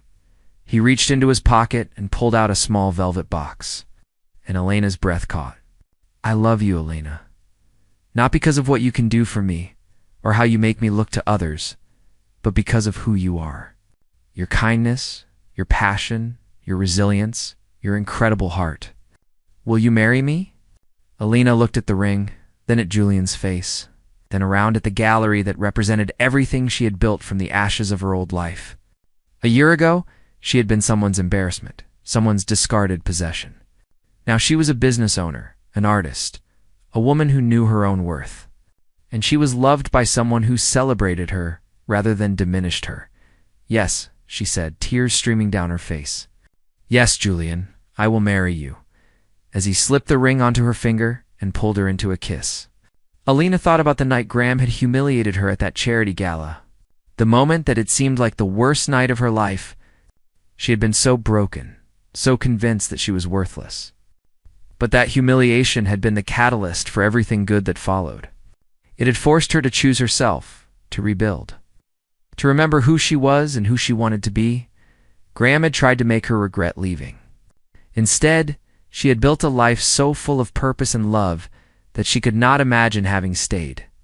His cruelty had inadvertently set her free, and his loss had become her greatest gain. 6 months later, Elena and Julian married in a small ceremony on one of the San Juan Islands, surrounded by close friends and family. Diane cried happy tears. Monica gave a toast about her sister's strength and resilience. The artists from Elena's first exhibition attended, grateful for the woman who had believed in them, as Elena danced with her new husband under string lights with the ocean breeze in her hair. She thought about the journey that had brought her here. The pain, the fear, the slow rebuilding of her life and her confidence. She thought about Graham somewhere out there, hopefully learning to be a better person, but ultimately irrelevant to her happiness. The humiliation that was meant to break her had instead awakened her. The husband who told her to stay away had pushed her toward the life she was always meant to live.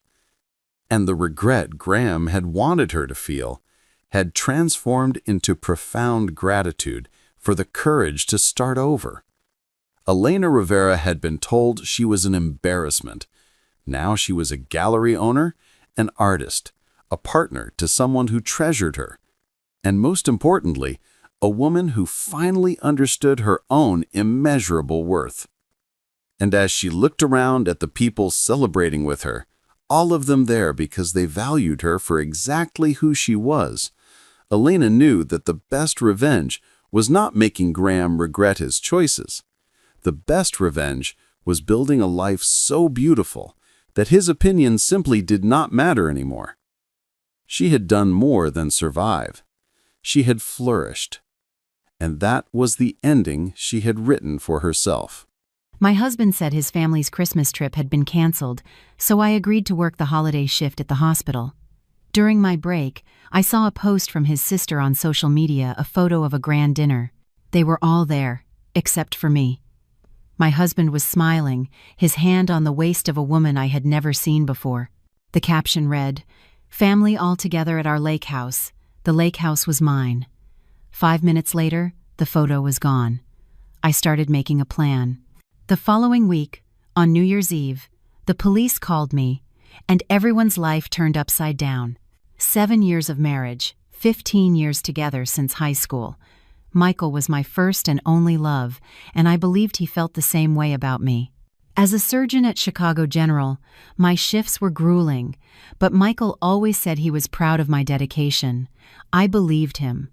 December arrived with the promise of a quiet Christmas. Michael had planned a trip with his family to my lake house, the property I inherited from my grandmother. But on a Monday, a week before Christmas, he walked into the kitchen with an expression he was trying to make look disappointed. "Sarah, honey, I've got some bad news," he said, pouring himself a coffee. "The Christmas trip is off." I looked at him over my mug, surprised. "Canceled? Why?" "Well, some things came up. My sister had a last-minute work thing. My dad's not feeling well." He sighed. "So, they decided it was best to cancel." It didn't make sense. Michael's family was incredibly close, especially during the holidays. But I was a doctor, used to accepting that emergencies happen. "Okay, well, we can do something just the two of us then," I suggested, smiling. "We can still go to the lake house." Michael shook his head quickly. "Actually, I was thinking, didn't you mention Dr. Richards was desperate to find someone to cover the Christmas shift? Maybe you could help him out. After all, our plans are off now. Michael, it's our first Christmas without plans in years." "Sarah," he took my hands, looking into my eyes. "You always say saving lives is your calling. Think of how many people might need you that day. I'll be fine, I promise. And we'll make up for it when you get back. How about that?" How naive I was. How did I believe every word? "Are you sure?" I asked. "Absolutely. Take the shift, honey. Help people. I'm so proud of you." The next day, I confirmed with Dr. Richards that I would cover the Christmas shift and the New Year's Eve shift as well. When I told Michael, he seemed pleased. At the time, I interpreted it as pride. Christmas Eve was brutal. 3 emergency surgeries before noon. It was almost 8 p.m. when I finally got a break. I sat in the staff lounge with a sandwich and pulled out my phone. I opened Instagram, almost out of habit. The first post that appeared made my heart stop. It was from Jennifer, Michael's sister. The photo showed a long, festive table laden with food, surrounded by smiling faces. Michael's parents, Jennifer and her husband, 2 cousins with their wives, and Michael. My Michael, holding a glass of wine, smiling broadly. Next to him, a blonde woman in a tight red dress I had never seen before. His hand was on her waist. The caption read, "Perfect Christmas at our lake house. Family together, delicious food, and toasting the year's blessings." Our lake house. My property. The trip that had been canceled. My fingers moved on instinct. I took a screenshot. It was a good thing I acted fast, because 5 minutes later, when I went back to her profile, the photo was gone. Michael had lied. Completely, deliberately lied. Who was that woman? Just then my pager went off. Emergency. I took a deep breath. 1, 2, 3. I packed away the pain, the rage. I put on my professional mask. There were lives that depended on me. The next 6 hours were a blur of blood and sutures. We saved 3 of the 4 victims. When I left the hospital, it was after 4 a.m. Michael was asleep when I got home. I stood in the bedroom doorway, watching him. How many times had I looked at that face and seen my future? Michael woke up around 10 a.m. "Hey, honey, when did you get in? How was the shift?" "It was intense. We lost a patient." "Oh, that's a shame, but you did everything you could, I'm sure." "Want me to make some breakfast? We can have our Christmas now." Our Christmas. While yesterday he had his with his whole family, with that woman on my property. "Sure, that would be great," I forced a smile. I watched him get out of bed and head for the shower, whistling as if he hadn't just betrayed me in the cruelest way possible, but I said nothing. One thing had become crystal clear. I needed the whole truth before I acted, and I needed a plan. That property was mine, and mine alone, inherited from my grandmother before we were married. How long had this been going on? Who was that woman? I dried my tears and started to think strategically.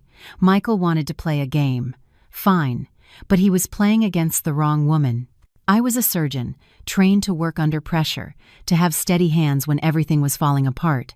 The next few days were a masterclass in acting. I smiled, I talked, I faked normalcy while I executed my plan. I met Lisa, my best friend, at a quiet cafe. I showed her the photo without a word. "That son of a bitch," was the first thing Lisa said. "Sarah, damn it, I had a feeling." My heart stopped. "What?" Lisa sighed. "About 2 months ago, I saw Michael at a restaurant with a blonde woman. They looked cozy. I wanted to tell you, but then I thought maybe it was just a coworker, a client." "I need to know who she is," I said, my voice firm. "And I need to know everything." "I have a guy," Lisa said immediately. "A private investigator. Discreet, efficient." 2 hours later, I was talking to Vince Callahan, the investigator. I showed him the photo, gave him all the details. "I need information, as fast as possible. I can have preliminary answers in 48 hours. That night, Michael came home with Chinese takeout. "Hey, honey, so about New Year's, yeah, my dad's still not 100%, you know? So I think I'm just going to stay in. No party, no family, just watch TV, maybe some neighborhood fireworks." He shrugged, looking resigned. "But then again, you're working the New Year's shift too, right?" So, I'd be alone anyway. He picked up a spring roll, chewing thoughtfully. "You know what would be great? After the holidays, you should take a few days off. With the money from your holiday shifts, they're double pay, right? We could take an amazing trip, maybe even that resort you've always wanted to see. What do you think?" I looked at him, at that charming smile, at those eyes that seemed so sincere, and then the memories hit me like an avalanche. I always paid for the vacations, all of them. The trip to the Caribbean last year was on my credit card. The weekend in New York 2 years ago came from my bank account. I paid for most of the groceries. Michael had an impressive habit of forgetting his wallet at the supermarket. I paid the mortgage. The down payment had been mine, and I covered 70% of the monthly bill because his salary as a store manager didn't stretch that far. I paid the utilities, power, water, internet, streaming services, all from my account, while his money supposedly went to helping his parents. I paid his car note. For that sedan he loved to show off to his friends. I had co-signed the loan and ended up making most of the payments because he was having temporary financial difficulties. And now he wanted me to use the double pay I earned through my own sacrifice to fund a trip that I would, once again, be paying for. All while he was spending money on another woman. While he was using my lake house to entertain a stranger, with his entire family supporting him, knowing, posing for pictures as if it were all perfectly acceptable. For a moment, the rage was so intense it nearly choked me, but then I took a deep breath and forced a sweet smile. You know what? I think that's a great idea. With the holiday pay, it'll be a nice bonus. I paused, taking his hand across the table. You always have the best ideas, honey. A trip after all this would be perfect. The relief on his face was almost palpable. Really? Oh, honey, you're amazing. I don't know what I did to deserve you. Neither do I murmured, too low for him to hear. Coincidentally, at that moment, Michael's phone buzzed on the table between us. The screen lit up with a message notification. It was Jennifer, his sister. The message preview was visible on the lock screen. Same plan as Christmas. Michael snatched the phone so fast, he almost knocked over his water glass. His eyes widened for a fraction of a second when he realized I was looking right at the screen. He locked the phone immediately, forcing a nervous laugh. That's my sister, asking if I'm spending the holiday alone again, he said, shoving the phone in his pocket. I nodded slowly, keeping my expression neutral. Of course, but my heart was pounding. Same plan as Christmas. The words echoed in my mind. The Christmas where he had lied about a canceled trip. The Christmas where he took that woman and his entire family to my lake house while I worked. They were going to do it again for New Year's. Michael was planning to deceive me a second time. On the 28th, Vince Callahan called. Dr. Sullivan, I have information. My heart sped up. Go on. The woman's name is Amanda Morrison, 29, works as a salesperson at the same store where your husband is the manager. They've been in a relationship for approximately 15 months. Continue. There are records of them visiting the lake house at least 8 times in the last 8 months, always when you were on call. Vince paused. I have a few contacts at some banks who were able to verify spending on your husband's personal credit card. Hotels, expensive restaurants, jewelers, luxury department stores. Over the last 15 months, he spent over $30,000. $30,000 of his own money. While I paid 90% of our bills because he was always strapped for cash and needed to help his parents, I would have screamed if I wasn't so furious. The next day, I visited Harold Winter, the best divorce attorney in the city. I explained everything. Harold smiled. It was not a friendly smile. The lake house was your inheritance, correct? Acquired before the marriage. Yes. My grandmother left it to me 2 years before I married Michael. Perfect. That means the property is entirely yours. Your husband has no claim to it. Technically, his presence there constitutes trespassing.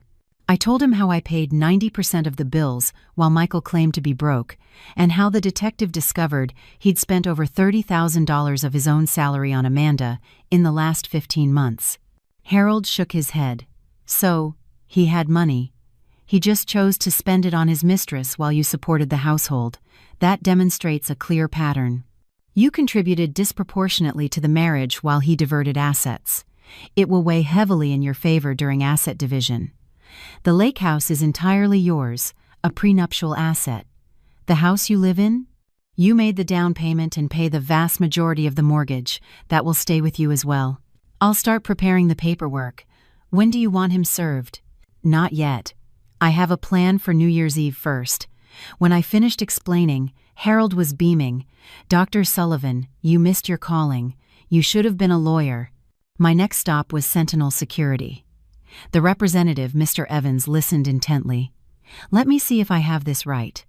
You want hidden security cameras installed throughout the property? An alarm system that detects any unauthorized entry, and for that system to alert both you and the local authorities? Exactly. And I need it installed tomorrow, December 30th. That's New Year's Eve. There will be an extra charge. I don't care about the cost. It has to be tomorrow. We can do that. The intruder won't know what hit them. I signed the contract, $8,500. One last thing, I want the system active the moment it's installed. If anyone enters that house without disarming it with the code, the alarm must sound immediately. You'll get the first call, correct? Standard protocol. We call the owner, confirm if it's a real intrusion, and then we alert the authorities. On December 30th, I drove to the lake house while Michael slept. The security team was already there. I spent 3 hours supervising. The cameras were tiny, invisible. The alarm system was seamlessly integrated. All the locks were changed. The system is programmed to arm automatically at 6 p.m. today, Mr. Evans explained. You can monitor all cameras in real time from your phone. Perfect. Absolutely perfect. Before heading home, I stopped at the hospital. I found Dr. Richards in the hall. Dr. Richards, I need to talk to you about my shift tomorrow. He looked at me with concern. Something wrong, Dr. Sullivan? A family emergency has come up. I won't be able to work the New Year's shift. I am so sorry for the last-minute notice. He frowned, clearly annoyed. Sarah, it's New Year's Eve. It's going to be impossible to find cover. I know, and I truly apologize. But it's unavoidable, I said, my tone firm and professional. He sighed. All right. I'll have to shuffle the roster. But you owe me one, Doctor. Thank you, Doctor. I'll make it up to you. I felt a pang of guilt for the lie, but it was necessary. That night, lying next to Michael, I mentally reviewed every part of the plan. Cameras installed, alarm active, locks changed, lawyer ready. All that was left was for Michael to walk into the trap. Happy New Year, Michael, I whispered to myself. You're going to remember this one for the rest of your life. The morning of December 31st dawned bright. Michael was particularly cheerful, checking his phone constantly. Anything wrong? I asked innocently. Oh, no, just getting a few things organized. What time are you leaving? I have to be at the hospital by 1 p.m. I'll probably leave around noon. I saw the relief on his face. At 11:45, I got ready, putting my scrubs in my bag. Michael watched me, anxious. You sure you'll be okay on your own? Yeah, don't worry about me. Actually, I might pop out in a bit to grab some snacks for an afternoon of movies. I kissed his cheek. Okay, love you. Love you too. Save lots of lives. Yes, I thought. I'm going to save mine. I got in my car and started the engine, but I didn't drive to the hospital. I went straight to my friend Lisa's apartment, where she was waiting with coffee and a laptop connected to the security camera system. Ready for the show? She asked. More than ready. At 12:53 p.m., I got a text from Michael. Just left for the store. Have a good shift, honey. Lisa rolled her eyes. Liar? At 1:47 p.m., the security system alert pinged. On the laptop screen, I saw Michael's car pull up in front of the lake house. 2 other cars followed. The doors opened. Michael and Amanda got out of the first car, along with his cousin Ted and his wife. From the second car, Michael's parents, his Aunt Miriam, and Uncle Bob. Jennifer emerged from the third car with her husband and another cousin. The cameras had high-quality audio. I could hear every word in crystal-clear sound, as if I were standing right there beside them. Michael walked up to the front door, fumbling with his keychain. I heard the jingle of keys, then the sound of him trying to jam one into the lock. Damn it. I think I grabbed the wrong set of keys. His voice came through the laptop speakers with perfect clarity. He tried a few more times, the metallic scrape of the old key on the new lock echoing. Michael, what's going on? Amanda's voice was shrill. How do you grab the wrong keys? I don't get it. It must be jammed. Finally, he picked up a rock from the garden. What are you doing? Amanda shrieked. I'll have to break the glass on the back door to get in. There's no other way. I'll fix it later. I'm not driving all the way back just to get the keys. Michael, this doesn't feel right, his mother began. Mom, it's fine. Trust me. He smashed the glass and unlocked the door from the inside. The second he stepped through, the system detected an intrusion. 15 seconds later, my phone rang. Mrs. Sarah Darcy, we have an intrusion detection at your property. Are you on site? No, I am not, and I have not authorized anyone to be there. It's a break-in. Understood. We are dispatching the authorities. The police should arrive in under 10 minutes. On the cameras, I watched Michael help everyone inside. In the living room, Amanda was taking selfies. You could see she already felt completely at home. Michael, this house is gorgeous. It's so rustic and elegant. It must have cost a fortune. It's probably worth a couple million today. Easy, Michael lied. I bought it a few years ago as an investment. Lisa snorted beside me. A couple million. He doesn't even have a couple thousand. 5 minutes later, I saw flashing red and blue lights. 2 patrol cars pulled up. Inside the house, someone shouted, "There are cops outside." Panic was instantaneous. What? Why? Michael ran to the window. Shit. A loud knock on the front door. "Police! Open the door!" Michael opened it, his hands trembling. 3 officers stood on the porch. "Good afternoon. We received a break-in alert for this property. Identification, please." My name is Michael Darcy, but there must be some mistake." "Mr. Darcy, does this property belong to you?" "Well, it's in the family. It belongs to my wife." "Your wife?" The officer consulted his notepad. "The property is registered to a Sarah Marie Sullivan. Is that your wife?" Amanda, who was standing beside Michael, froze. "Wife? Wife?" Her voice went up an octave. "Michael, you told me this house was yours. You said you were separated." "Amanda, shut up." Michael hissed through his teeth, his eyes wide with panic. "Don't you tell me to shut up, you lying sack of shit." "Mr. Darcy," the officer interrupted, his voice harder now. "I'm going to ask you again. Is Sarah Marie Sullivan your wife?" "Yes, that's right. That's my wife's maiden name. But look, there's been a misunderstanding. Let me just call her. She'll clear this all up." Michael pulled his phone out with trembling hands and dialed my number. My phone started vibrating on the table next to me. I looked at it.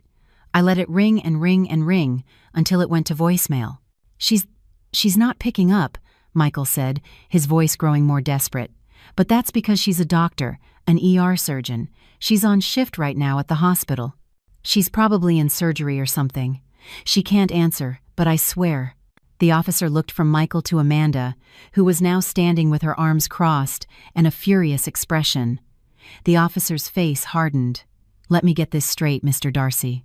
Your wife, the doctor, is at the hospital saving lives right this minute," he gestured toward Amanda. "While you're here, at her property, with another woman?" Michael went pale. Amanda took a step away from him, her eyes wide with horror and rage. It's not like that. You don't understand." "I understand perfectly, sir." The older officer walked to the back of the house, looking at the shattered glass on the ground and the damaged frame. He knelt, examining the fragments, then looked back at Michael with an expression that left no doubt what he was thinking. "Mr. Darcy, can you explain how this glass was broken?" Michael swallowed hard.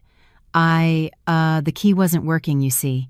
I tried all the doors and nothing would open. The lock must have frozen in the cold or something, so I had no choice. I had to break the glass to get us in, but I'm going to fix it. I'll call a glazier first thing tomorrow." "You had to break the glass door," the officer repeated flatly, "of your wife's property, who, as she herself informed us, did not authorize anyone's entry. But it's a misunderstanding. Sarah knows I use the house. I've always used my key. It just didn't work this time." "Mr. Darcy," the officer cut him off, his patience clearly gone. "This is not a misunderstanding. This is breaking and entering and trespassing." Michael's mouth opened, then closed. No words came out. The officer turned to the group of people watching with growing horror. "All right. I need everyone to step outside the house immediately and provide identification. Let's do this in an orderly fashion. Form a line, please." One by one, they filed out of the house. The cameras caught their horrified expressions. A younger officer checked something on his patrol car's computer. "Sarge, we've got a problem. The blonde woman, Amanda Morrison, she has an active warrant." "A warrant?" Amanda went white. "No, there must be some mistake." Amanda Morrison. Date of birth, April 3rd, 1996? "Yes, but there's an outstanding warrant for aggravated assault, incident involving an ex-boyfriend. Ma'am, you missed your court date. I'm going to need you to place your hands behind your back."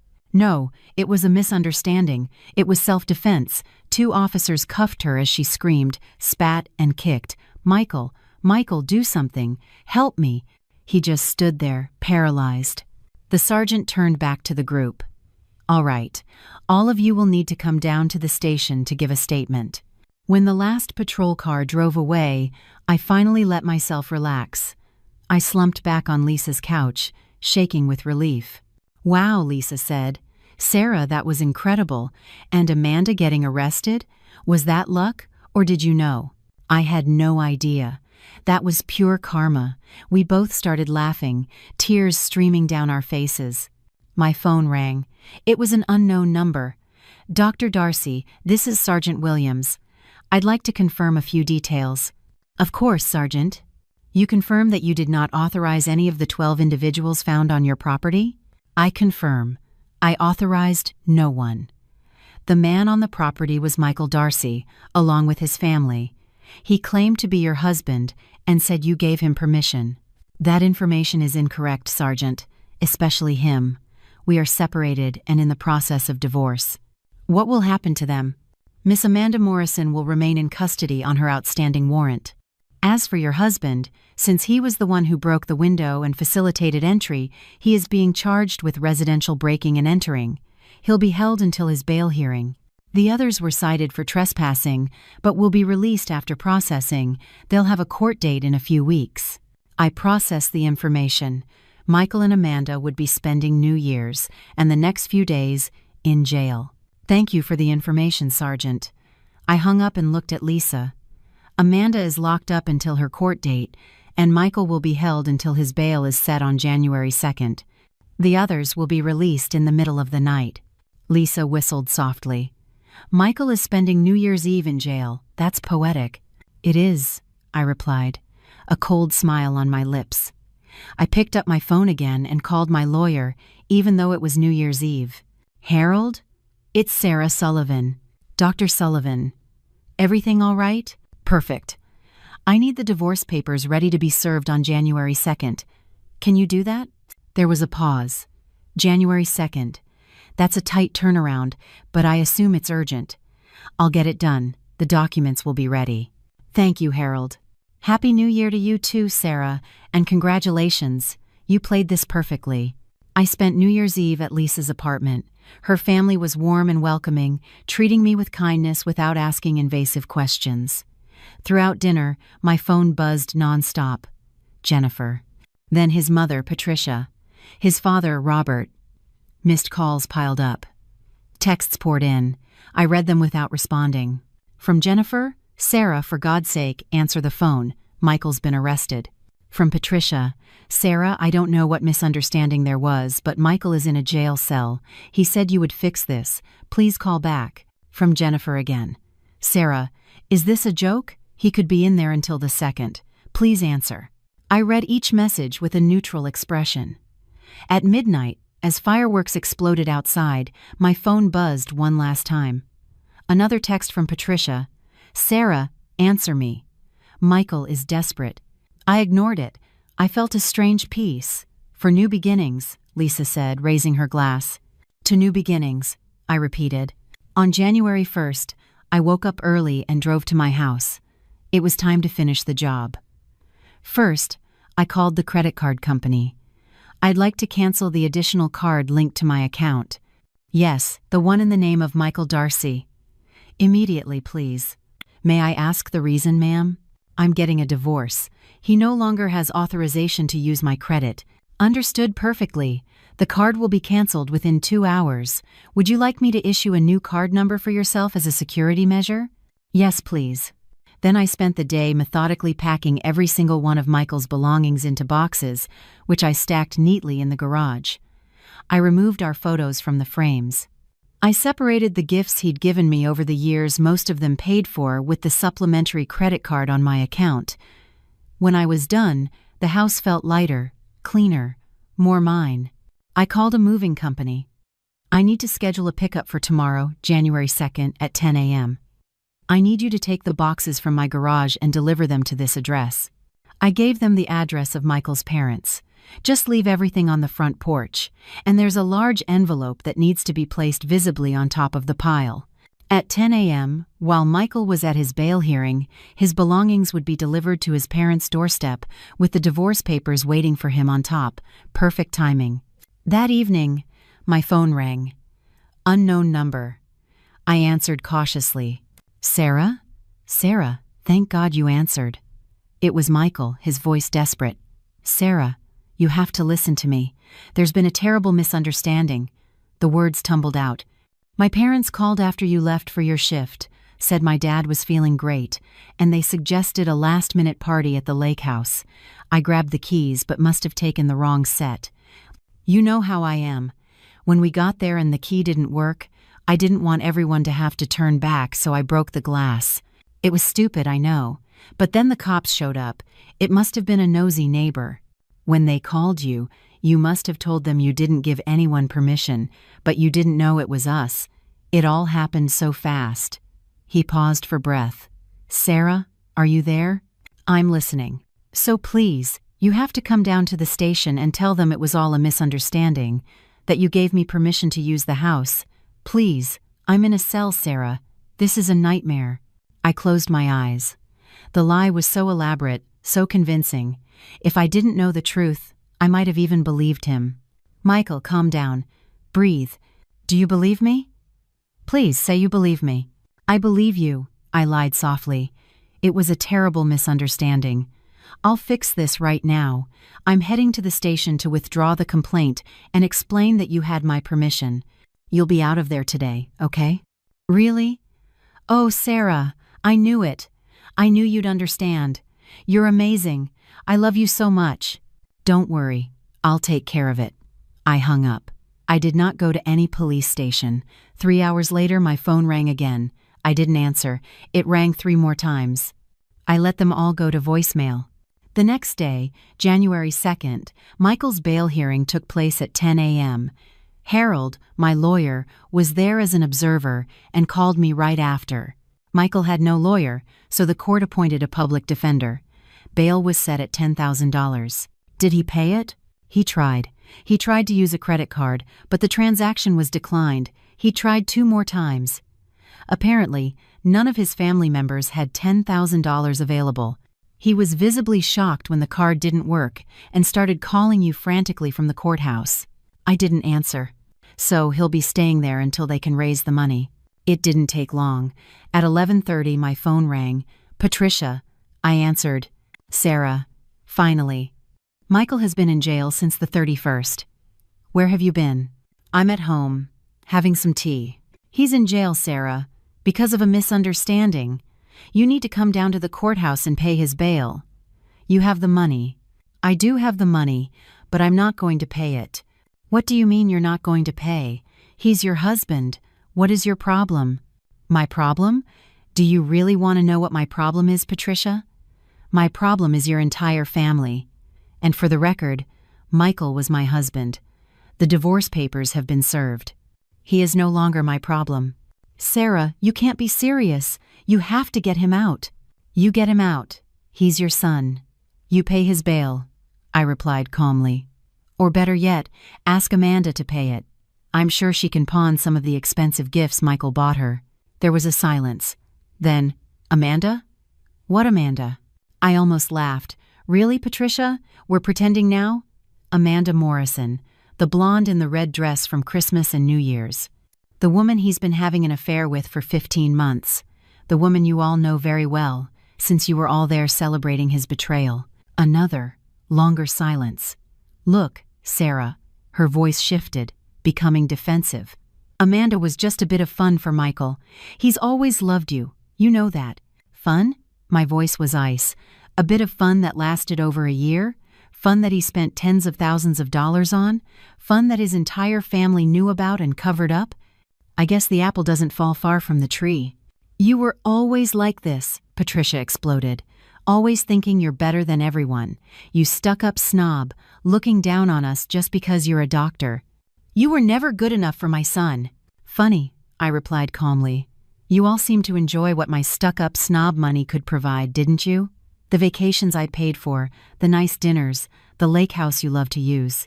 She had no answer. By the way, I continued, I left a little surprise for you on your front porch. Enjoy. I hung up. 4 hours later, my phone rang again. It was Michael. They must have scraped the bail money together. Sarah, what did you do? My mother is hysterical. You sent my things to my parents' house with divorce papers. You can't just kick me out of our house. We bought it together." "No, Michael. I bought the house. I paid the down payment and 90% of the mortgage for 7 years. It's all documented." "That doesn't matter. We're married. I have rights. You have the right to accept my offer or go to court and lose a lot more. I have documentation for every cent I spent on that house, the bills, the vacations, every cent I contributed while you saved your money for Amanda. The lake house, I want rights to it. And alimony. You make way more than me." I laughed. I actually laughed. "The lake house is my inheritance, Michael. You have zero claim to it. And, as for alimony, you're a healthy, employed adult. Use the money you earn to support yourself. Stop being a leech." "This isn't over," he said, his voice shaking with rage. "Do that," I said. "My lawyer is waiting." I hung up. A few days later, Amanda was released on bail. The first thing she did was march into the department store where she and Michael worked. The story went viral. She caused a monumental scene, screaming that Michael was a married liar who had deceived her, then slapped him repeatedly in front of customers and staff. Both were fired on the spot. Lisa sent me the videos. I laughed. A week later, Harold called. "Sarah." "Michael signed the papers. He accepted your terms in full. The divorce will be final in 60 days. I closed my eyes, feeling a weight lift from my shoulders. "He's living with his parents, unemployed, with a criminal record. You won, Sarah." "It wasn't about winning, Harold. It was about getting my life back." 60 days later, the divorce was final. I immediately went back to my maiden name. I was Sarah Sullivan again. The months that followed were about rebuilding. I sold the house, moved into a modern high-rise apartment downtown with a view of the river, and decorated it exactly as I wanted. For the first time in years, I was living in a space that was completely and utterly mine. The lake house remained my sanctuary, untouched. Sometimes I'd go there on weekends, sit on the deck, and silently thank my grandmother for leaving me that refuge. 6 months after the divorce, I was at a coffee shop when my phone rang. Unknown number. "Dr. Sullivan?" "It's Amanda Morrison." I froze. "I know you don't want to talk to me," she said, her voice shaky, "but I had to call, to apologize. I didn't know he was married. I swear. He told me you were separated, that the divorce was just a formality. I was an idiot, but I believed him." "Why are you calling me, Amanda?" "Because my therapist said it would help. And because I realized that you and we were both his victims. He lied to you, he lied to me. He used both of us. And I wanted you to know that I am so sorry." I took a breath. "Amanda, I accept your apology, and I understand. I know how charming Michael can be. He knows exactly what to say. He made me feel so important," she whispered. "The house, the lake house, the car, the expensive dinners. I thought he'd built all of that himself. He didn't build any of it, Amanda. It was all mine. He used my work, my money, and my property to create an illusion of success. And you fell in love with the illusion." "Oh my God," she whispered. "I didn't know." "We were both victims," I said. "You were fooled about who he was, and I was betrayed while I funded his life.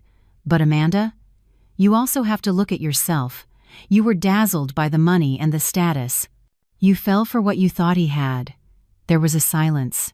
"Use this. Learn from it. And don't call me again. I wish you well, but I need to move on, and you can't be a part of that." "I understand. Thank you, Sarah." I hung up. She was right. We were both victims. But I had woken up. I had taken action. And now, I was free. The months turned into a year of peace, of rediscovering myself. I adopted an orange cat named Gus. I took a solo trip to Italy. I learned that I deserved kindness. One autumn afternoon, I was at the lake house, painting the deck, when a car pulled up. A man got out, tall, kind smile. "Hi, sorry to bother you. I'm James. I just moved in next door. Wanted to introduce myself." I came down from the deck, wiping my hands on my jeans. "Sarah, it's nice to meet you." We talked for a few minutes. He was an orthopedic surgeon, divorced, with a teenage son. "Well," he said finally, "I won't keep you. But maybe, if you'd like, we could grab a coffee sometime?" I smiled. A real, genuine smile.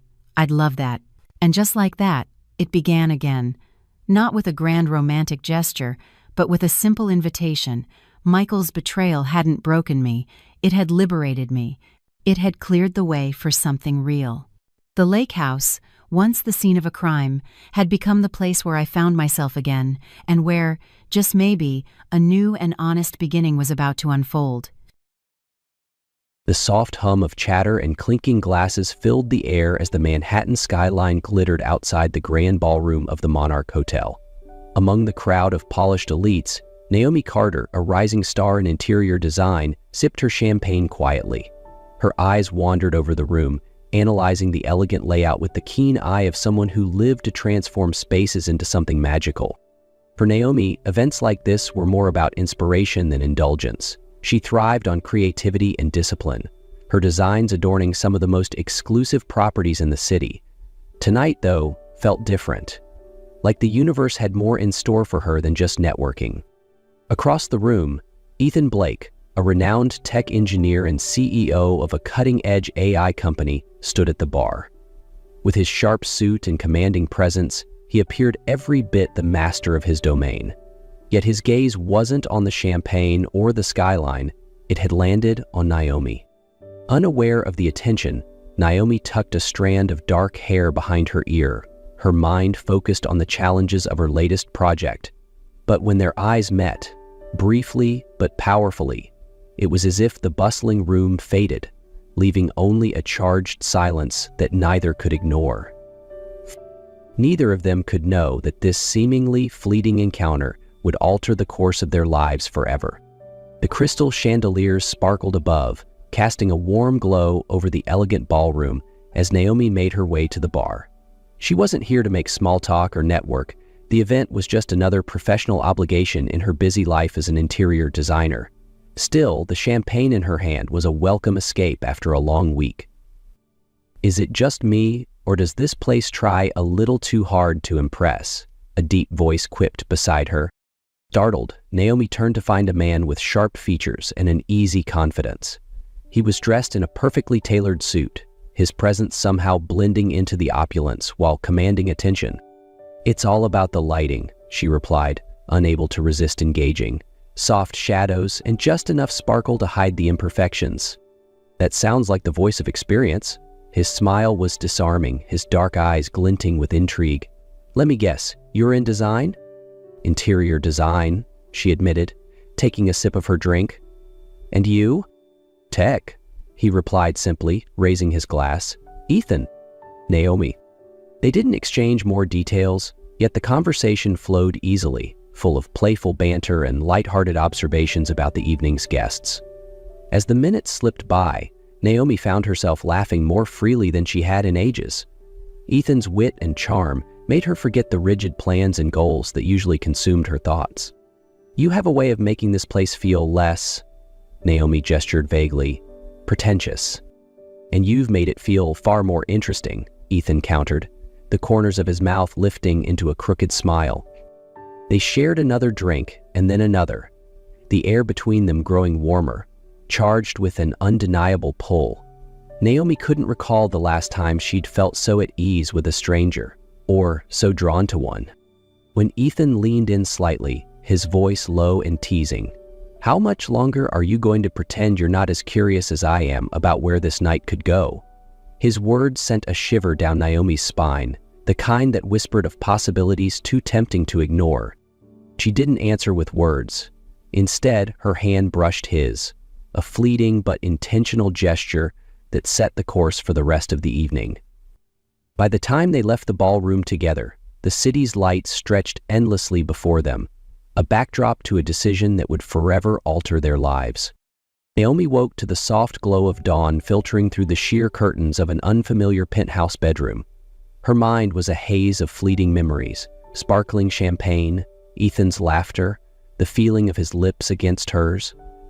The events of the night came rushing back, the drinks, the conversation, and the magnetic pull that had led her here. Turning her head, she saw Ethan asleep beside her, his features softened by the early morning light. His arm rested casually across the bed, his presence oddly reassuring. For a brief moment, Naomi allowed herself to savor the unexpected intimacy of the night. But reality soon crept in. This wasn't her. She wasn't the kind of woman who spent the night with a stranger, no matter how charming or disarming he might be. Quietly slipping out of bed, Naomi gathered her dress and shoes, dressing quickly in the luxurious bathroom. By the time she reached the penthouse door, she hadn't left a note. There didn't seem to be anything to say. In the days that followed, Naomi tried to bury herself in work, designing spaces that mirrored the control she desperately sought to regain. But something was different. Her usual focus felt fractured, her thoughts often drifting back to Ethan's smile, or the way he had looked at her as though she was the most captivating person in the room. A few weeks later, everything changed. Naomi had been feeling uncharacteristically tired and nauseous, dismissing it as the result of late nights and endless deadlines. But when her symptoms persisted, she reluctantly bought a pregnancy test. She stared at the positive result in disbelief, her hands trembling. Pregnant. The word felt surreal, almost too big to comprehend. A mixture of fear, excitement, and uncertainty washed over her. She placed a trembling hand on her stomach, her mind spinning with questions. What did this mean for her carefully constructed life? Could she do this alone? Her first thought was Ethan, but then the questions flooded in. How would he react? Would he even want to know? They had shared one extraordinary night, but they didn't exchange numbers or even last names. He was a stranger, after all. With no way to contact him, Naomi turned to her best friend Grace for advice. "This is insane," Naomi said, her voice shaky as she relayed the news. "I don't even know how to start handling this." Grace reached for her hand, her tone firm but supportive. "You don't have to figure it all out right now. Focus on what matters. You and the babies. Everything else will fall into place." Naomi nodded, unsure of how or when, but knowing her life was about to change forever. For 2 months, Ethan Blake had replayed the same memory in his mind. Naomi's laughter, the way her eyes lit up when they talked, and the magnetic pull that had drawn them together. He had woken up the morning after their shared night to find her gone, leaving nothing behind. Not a number, not a name, just the lingering scent of her perfume and a memory that refused to fade. Ethan, a man known for solving the unsolvable, found himself at a loss. Without even knowing her last name, all his efforts to track her down led nowhere. For someone used to having control, the situation left him frustrated and strangely hollow. Now, standing in the middle of the Innovate NYC Technology Conference, he felt like the universe had finally answered his unspoken question. Naomi Carter, her name boldly displayed on a plaque as the lead designer of the exhibit he'd been invited to see. She was here. Ethan's heart pounded as he scanned the room, his eyes locking on her figure adjusting a display. She hadn't seen him yet. He took a moment to take her in, the same grace, the same understated elegance. But something had changed. "Naomi?" he called softly, his voice cutting through the hum of the conference. Naomi froze at the sound of his voice, her pulse quickening as she turned.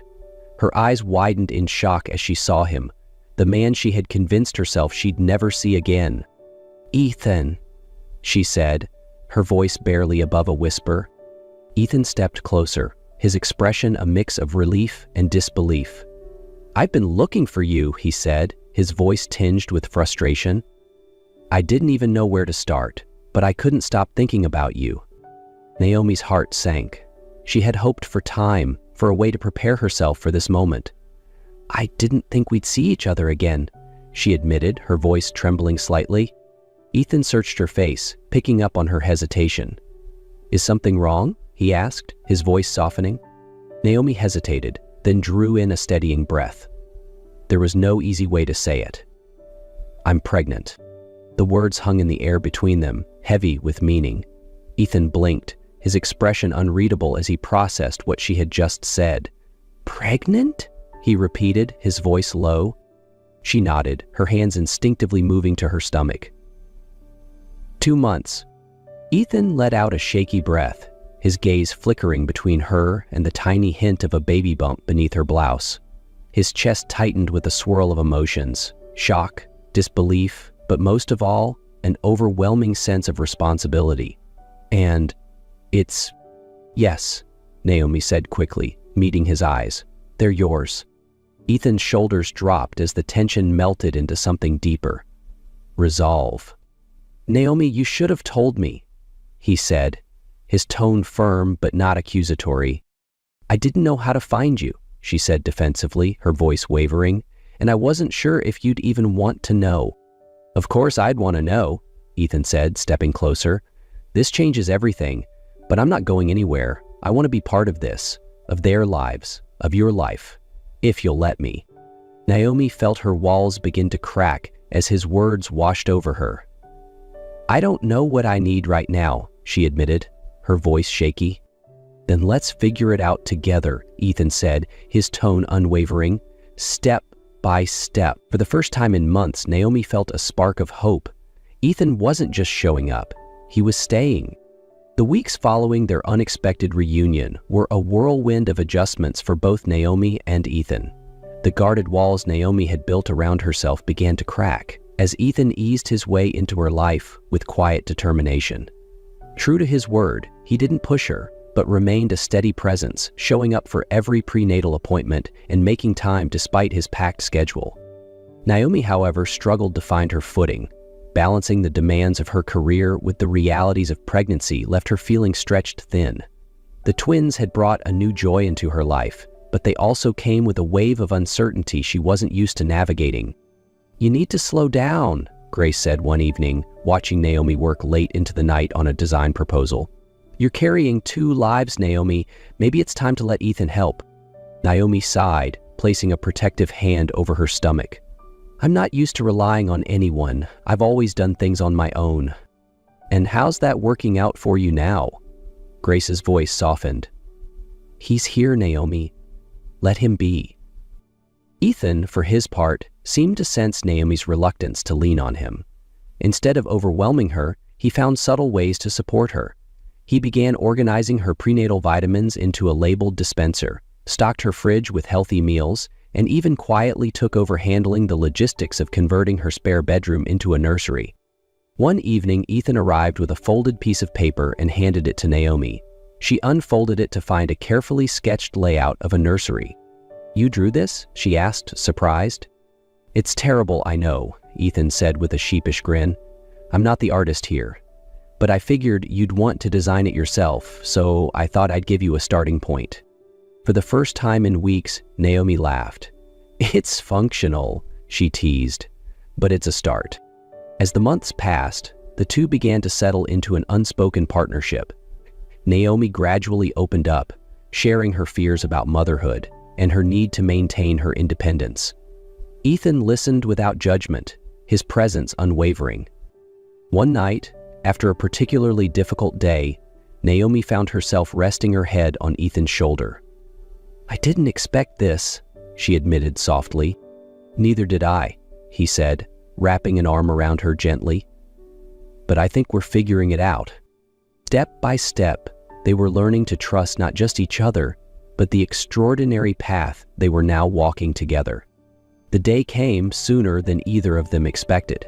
At just over 32 weeks, Naomi woke in the middle of the night to sharp pains rippling through her abdomen. Panic set in as she realized her water had broken. Ethan! She called out, her voice trembling. Within seconds, Ethan was at her side, his calm but urgent demeanor keeping her grounded. It's okay, I've got you, he said, quickly grabbing the hospital bag they had packed just in case. The ride to the hospital was a blur of flashing lights and racing thoughts. Naomi clung to Ethan's hand, her usual composure giving way to fear. It's too early, she whispered, tears streaming down her face. They're not ready. They're fighters, Ethan said firmly, his voice steady. Just like their mom. At the hospital, the medical team moved swiftly. Naomi was rushed into a delivery room where the doctors confirmed she was in premature labor. Despite her fear, Naomi's instincts as a mother kicked in. She focused on her breathing, listening to the doctor's instructions, while Ethan stayed by her side, refusing to leave for even a moment. Hours later, the cries of their first baby filled the room, piercing through Naomi's exhaustion like a beacon of hope. Tears blurred her vision as she realized that this tiny sound marked the beginning of an entirely new chapter of her life. "It's a girl," the doctor announced, holding up the tiny, squirming newborn for just a moment before handing her off to the waiting NICU team. Naomi barely had time to process before the second baby arrived. A boy this time. His cry was softer but steady, a sound that filled Naomi's heart with relief. Ethan's eyes glistened as he squeezed Naomi's hand. "You did it," he whispered, his voice thick with emotion. Both babies were whisked away to incubators, each receiving the immediate care they needed to thrive. Naomi, exhausted but overwhelmed with love, leaned back against the hospital bed. "Luna and Theo," she murmured softly, the names they had decided on weeks ago finally spoken aloud. Ethan looked at her, his heart brimming with pride and gratitude. "Luna and Theo," he repeated, as if committing the names to memory. Hours later, as they visited the NICU together, Ethan placed a hand gently on Naomi's shoulder. Through the glass, they watched their tiny miracles, each fighting in their own way. "They're perfect," Naomi whispered. Ethan nodded, his voice full of reverence. "And so are you." Sunlight streamed through the glass walls of the botanical garden, casting a warm golden glow over the ceremony space. Delicate white roses and peonies adorned the arch where Naomi Carter and Ethan Blake were about to exchange vows. In the front row, nestled in their custom-made chinettes, two tiny bundles lay peacefully. Luna, with her delicate features and calm demeanor, rested quietly, while Theo, ever curious, waved his little hands as if conducting the string quartet playing in the background. Naomi stood in the bridal suite, adjusting the soft folds of her ivory dress. The gown, simple yet elegant, shimmered with subtle gold undertones that caught the light, a nod to the unconventional path that had brought her to this moment. "You look stunning," Grace whispered, her voice full of emotion as she adjusted Naomi's veil. Naomi's eyes shifted to the window, where she could see Ethan waiting at the altar. He looked as composed as always, his sharp suit perfectly tailored, but there was a softness to him now that hadn't been there before, a warmth that had grown through their shared journey. "Are you ready?" Grace asked. Naomi smiled, her hand instinctively moving to her necklace, which held two tiny charms shaped like stars, one for Luna, one for Theo. "More than I've ever been." The ceremony began with Naomi walking down the aisle, her heart swelling at the sight of Ethan's gaze fixed solely on her. In that moment, the world around them seemed to fade, leaving only the promise of a life they would build together. When she reached him, Ethan took her hands, his eyes shining with emotion. "You're breathtaking," he whispered. The officiant began, but their vows were what truly captivated the small, intimate gathering. "I promise to honor the love we've found in the most unexpected way, to cherish the strength we've built through every challenge, and to celebrate the miracles that brought us here," Ethan said, his voice steady yet full of feeling, "to stand by you, to protect Luna and Theo, and to cherish the life we've created together." Naomi smiled, her own voice steady despite the tears welling in her eyes. "I promise to be your partner in everything, raising our children, chasing our dreams, and finding joy in every moment we share." When they were pronounced husband and wife, the gathering erupted in cheers, but it was the soft laughter of their twins that truly marked the moment. Later that evening, as they danced under the twinkling lights of the garden, Ethan held Naomi close. "This is the beginning of everything," he said softly. Naomi leaned into him, her eyes drifting toward Luna and Theo. "And it's already perfect." As the celebration wound down, the soft glow of lanterns lit the botanical garden, casting an ethereal light over the evening. Ethan and Naomi sat side by side, watching Luna and Theo, who were now awake and gurgling happily in their bassinets. The twins were the center of their world, two tiny miracles who had brought an extraordinary depth of meaning to their lives. Naomi leaned her head on Ethan's shoulder, her wedding dress pooling gracefully around her. "It's strange, isn't it? How one unexpected night could lead to this, she said, her voice filled with quiet awe. Ethan smiled, his hand resting gently on hers. I used to think I had everything figured out. My career, my plans, everything was on a timeline.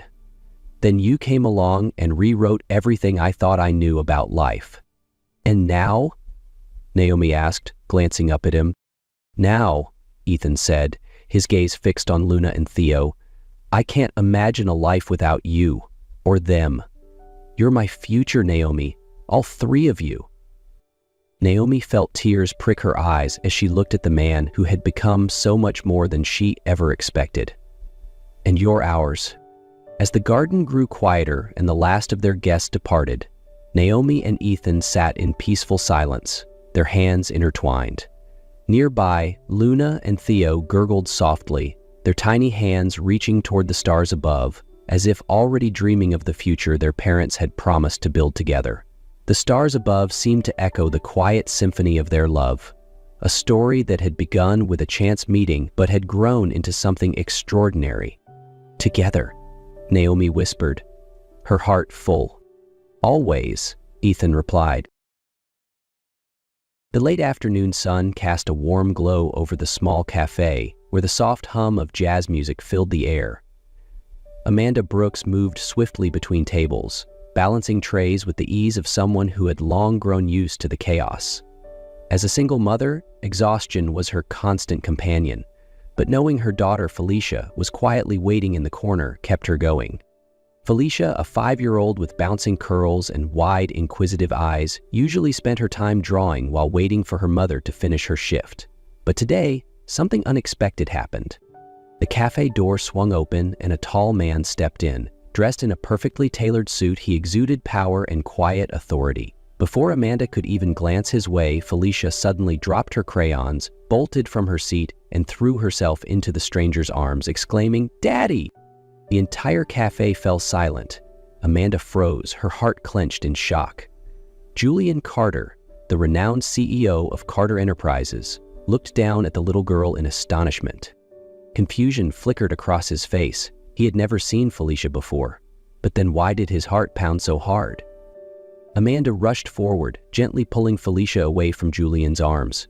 Her heart pounded as she felt every pair of eyes in the cafe locked onto them. "Felicia, what are you saying?" she whispered, panic creeping into her voice.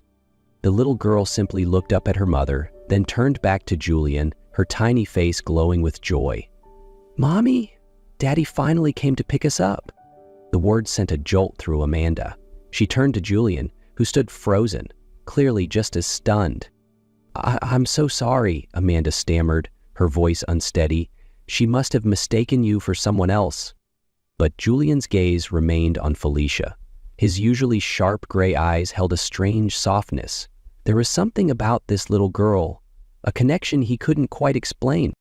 "That's all right," he finally said, crouching down to her level. "Felicia, is that your name?" The little girl nodded eagerly. "You think I'm your dad?"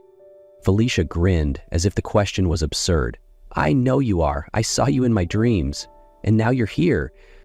Her innocent declaration left both Amanda and Julian speechless. Amanda gently stroked her daughter's back, trying to calm her. "Felicia, sweetheart, you've never met your father, you know that, right?" Felicia blinked, momentarily puzzled, then simply smiled with certainty. "But I feel it, Mommy. He's right here." After a brief silence, Julian straightened, his gaze shifting to Amanda. "I don't believe we've ever met," he said, his voice steady but laced with curiosity. "No," Amanda swallowed hard. "I'm certain we haven't." Later that night, Julian sat in his high-rise office, staring out at the city lights, but his mind was elsewhere. Felicia's voice echoed in his head. "Daddy finally came to pick us up." The certainty in her tone unsettled him. He ran a hand through his hair, sighing. He had never met Amanda before, so why did this little girl look at him like she had known him forever? Unable to shake the feeling, his fingers hovered over his phone before he finally made a call. "I need you to look into someone for me. Amanda Brooks." Hours later, the first report came in. Amanda Brooks, 26 years old, single mother, working at a small cafe. No records of Felicia's father, She's raising the girl alone. Julian stared at the screen, a strange unease settling in his chest. At the same time, across the city, Amanda found a plain white envelope waiting outside her tiny apartment. She opened it, and a single sheet of paper slipped onto the floor. The messy black ink sent a chill down her spine. Stay away from Julian Carter if you know what's good for you. Amanda tried to push away the fear creeping into her heart. The threatening note, it could have been a cruel joke. She didn't want to let it affect her job or make Felicia worry. So she kept working as usual, forcing herself to focus on customers' orders. But Julian couldn't ignore things as easily. Since that moment, Felicia had called him Daddy. Her voice kept replaying in his mind. She had been so certain, not a single trace of doubt in her eyes. And then there was Amanda. There was something about her that made him want to know more. 3 days later, he returned to the cafe. This time, when Amanda emerged from the kitchen and spotted him sitting at the corner table, she hesitated for a brief moment before walking over. "You're back again?" she asked, setting a fresh cup of coffee in front of him. "It seems like this place is growing on me," Julian replied smoothly, though his sharp gaze was fixed on her. Amanda gave a small, dry smile. "I'm guessing it's not just for the coffee." Julian didn't deny it. He nodded. "I want to know more about you, about Felicia." His words made Amanda tense up. The last thing she needed was someone, especially someone like Julian Carter, getting too close to her and her daughter. "There's nothing interesting to know," she said firmly. Julian tilted his head slightly, observing her. "You seem nervous." She stiffened at his perceptiveness. He was right. She was nervous.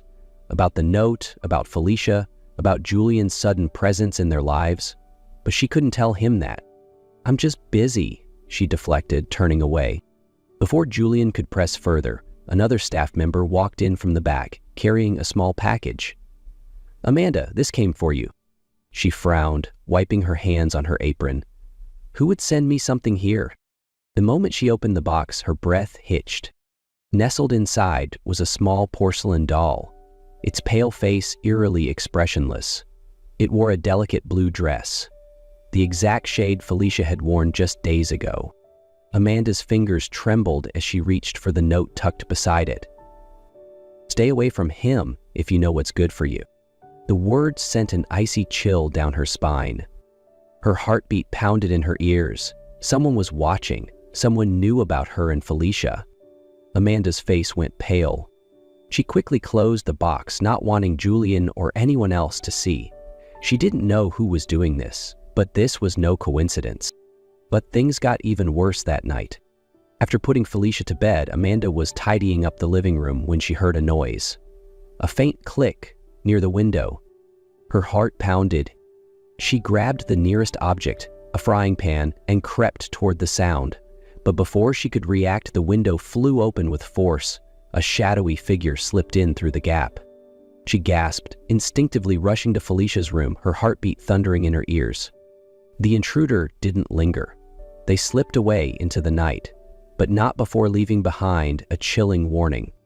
"Next time, you won't be so lucky."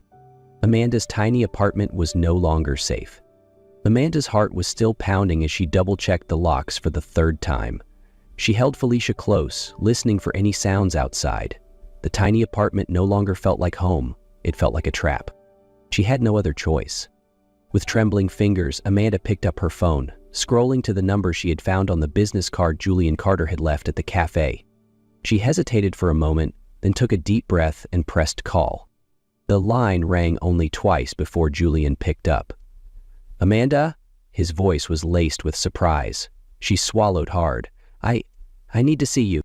On the other end, Julian immediately sensed the distress in her voice. He stood up from his chair in his office. "Where are you?" "At home," Amanda whispered. "But I can't stay here." "Wait for me," Julian said sharply. "I'm coming." 20 minutes later, a sleek black SUV pulled up in front of Amanda's apartment building. When she opened the door, she saw Julian standing there, flanked by 2 men in dark suits. Clearly his security team. "Grab whatever you need and come with me." His tone left no room for argument.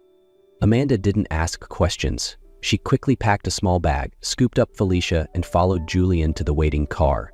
As they drove off, she didn't notice the shadowy figure watching from a nearby alley. Holding Felicia close in the back seat, Amanda finally felt a sliver of safety. They arrived at a luxury high-rise building with top-tier security. When Julian opened the door, Amanda was struck by the spacious, elegantly furnished apartment. "You and Felicia will stay here for now," Julian said, handing her a key. "This place has round-the-clock security." Amanda looked at him, emotions swirling inside her. "Why are you doing this for us?" Julian crossed his arms, his gray eyes locked onto hers. "Someone is targeting you. I can't ignore that." She clenched her fists. "I don't want to be a burden to you." His brow lifted slightly. "Amanda, someone broke into your home. This is not something you can handle alone." She bit her lip before nodding. "Thank you." Felicia yawned, nestling into her mother's shoulder. "Mommy, this place is so pretty." Julian looked at the little girl, a strange feeling stirring in his chest. He didn't know why, but there was something about Felicia that felt familiar. As Felicia drifted off to sleep, Amanda gently laid her down on the bed. When she returned to the living room, Julian was speaking in low tones to one of his security guards. "Find out who sent those threats and who broke into her home," he ordered. "I want answers as soon as possible." Amanda overheard but said nothing. All she knew was that from this moment on, she and Felicia were no longer alone. During their days in the new apartment, Felicia gradually grew closer to Julian. She loved sitting in his lap, listening to his stories, and would light up with excitement whenever he came home. Sometimes she even called him Daddy without realizing it. At first, Julian was taken aback, but he couldn't deny the warmth he felt around Felicia. He had always believed he was too busy for a family, yet now he found himself drawn to the presence of Amanda and Felicia in a way he never expected. As for Amanda, she was hesitant at first. She didn't want Felicia to grow too attached, but she couldn't ignore the truth. Julian wasn't just a cold businessman. He was protective, caring, and, despite his sharp exterior, had a warmth she hadn't expected. One night, after Felicia had fallen asleep, Amanda and Julian sat together in the living room. "I never really had a family," Julian admitted, his voice low. Amanda clasped her hands together. "And I've always been afraid I wasn't good enough to be a mother." They met each other's gaze, unguarded for the first time. Julian couldn't let this continue any longer. He ordered his security team to dig deeper into the threats and the break-in. It didn't take long for them to uncover the man behind it all, Victor Lang. The name made Julian's jaw tighten. Victor Lang had once been a high-ranking employee at Carter Enterprises, but Julian had fired him 2 years ago for financial fraud. After his dismissal, Victor found a new position at Henderson Corp., a rival company that had been trying to sabotage Julian's business dealings for years. Now everything made sense. This wasn't just about revenge. Victor was trying to pressure Julian into backing out of a major deal, and the easiest way to hurt him was by targeting Amanda and Felicia. That night, Julian confronted Victor in person. Inside a dimly lit private meeting room at an upscale hotel, the tension was thick. Victor Lang leaned back in his chair, a smug smirk on his face. "Long time no see, Julian. Didn't think you'd come here yourself." Julian said nothing. Instead, he tossed a thick file onto the table. The weight of it made a dull thud against the polished wood. Victor's smirk faltered. He flipped through the pages, his eyes scanning over photographic evidence, security footage, timestamps, financial transfers, each one sealing his fate. Julian's voice was calm, but his words cut like a blade. "I have enough to bear you, Victor." Victor chuckled, though it lacked confidence. "You really think the police will care about this?" He licked his lips. "Do you really want to make a scene out of this?" Julian leaned in, his steel gray eyes colder than ever. "You went after Amanda and her daughter. That was your mistake." A flicker of panic crossed Victor's face. His fingers twitched as if searching for a way out. And then, bam, the doors burst open. Police officers flooded in. Handcuffs clicked around Victor's wrists as he jerked in protest. "You can't do this to me." Julian merely watched, his expression unreadable. I just did. The next day, Amanda read the news about Victor Lang's arrest, but she still couldn't shake the unease in her heart. The danger was over. But what about Julian? Without a reason to protect them anymore, would he leave?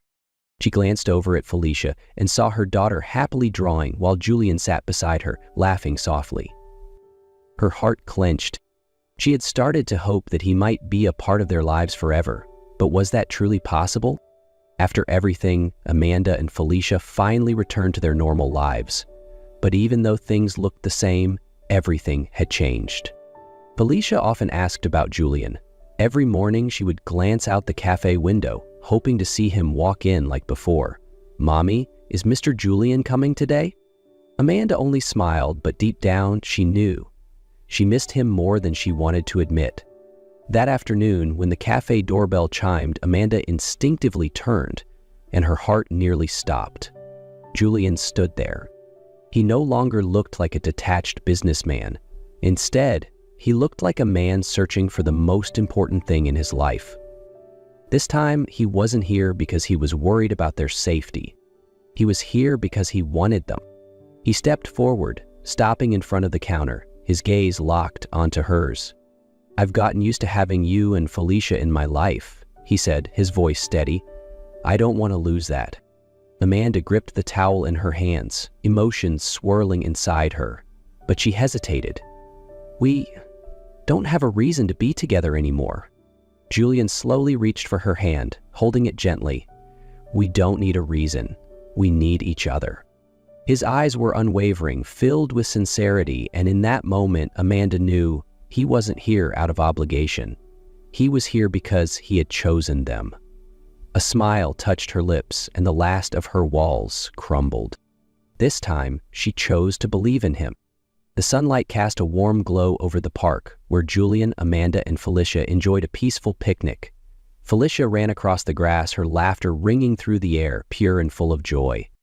Beside Julian, Amanda sat on a soft blanket, watching her daughter with a tender smile. She had never imagined having a moment like this, a simple, quiet happiness, the feeling of a real family. Suddenly, Julian reached for her hand, his touch grounding her in the moment. "Amanda," his voice was steady, warm. "Let me love you and Felicia, not because I have to, but because it's the one thing I want most in this life." She froze. No grand proposal, no contracts or conditions, just a promise. Simple, yet unwavering. Looking into his eyes, she saw the sincerity, the certainty.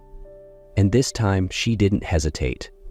A soft smile spread across her lips as she nodded. In that moment, she knew this wasn't just protection or obligation. This was the beginning of something real, a future full of promise, a story of family, love, and choice.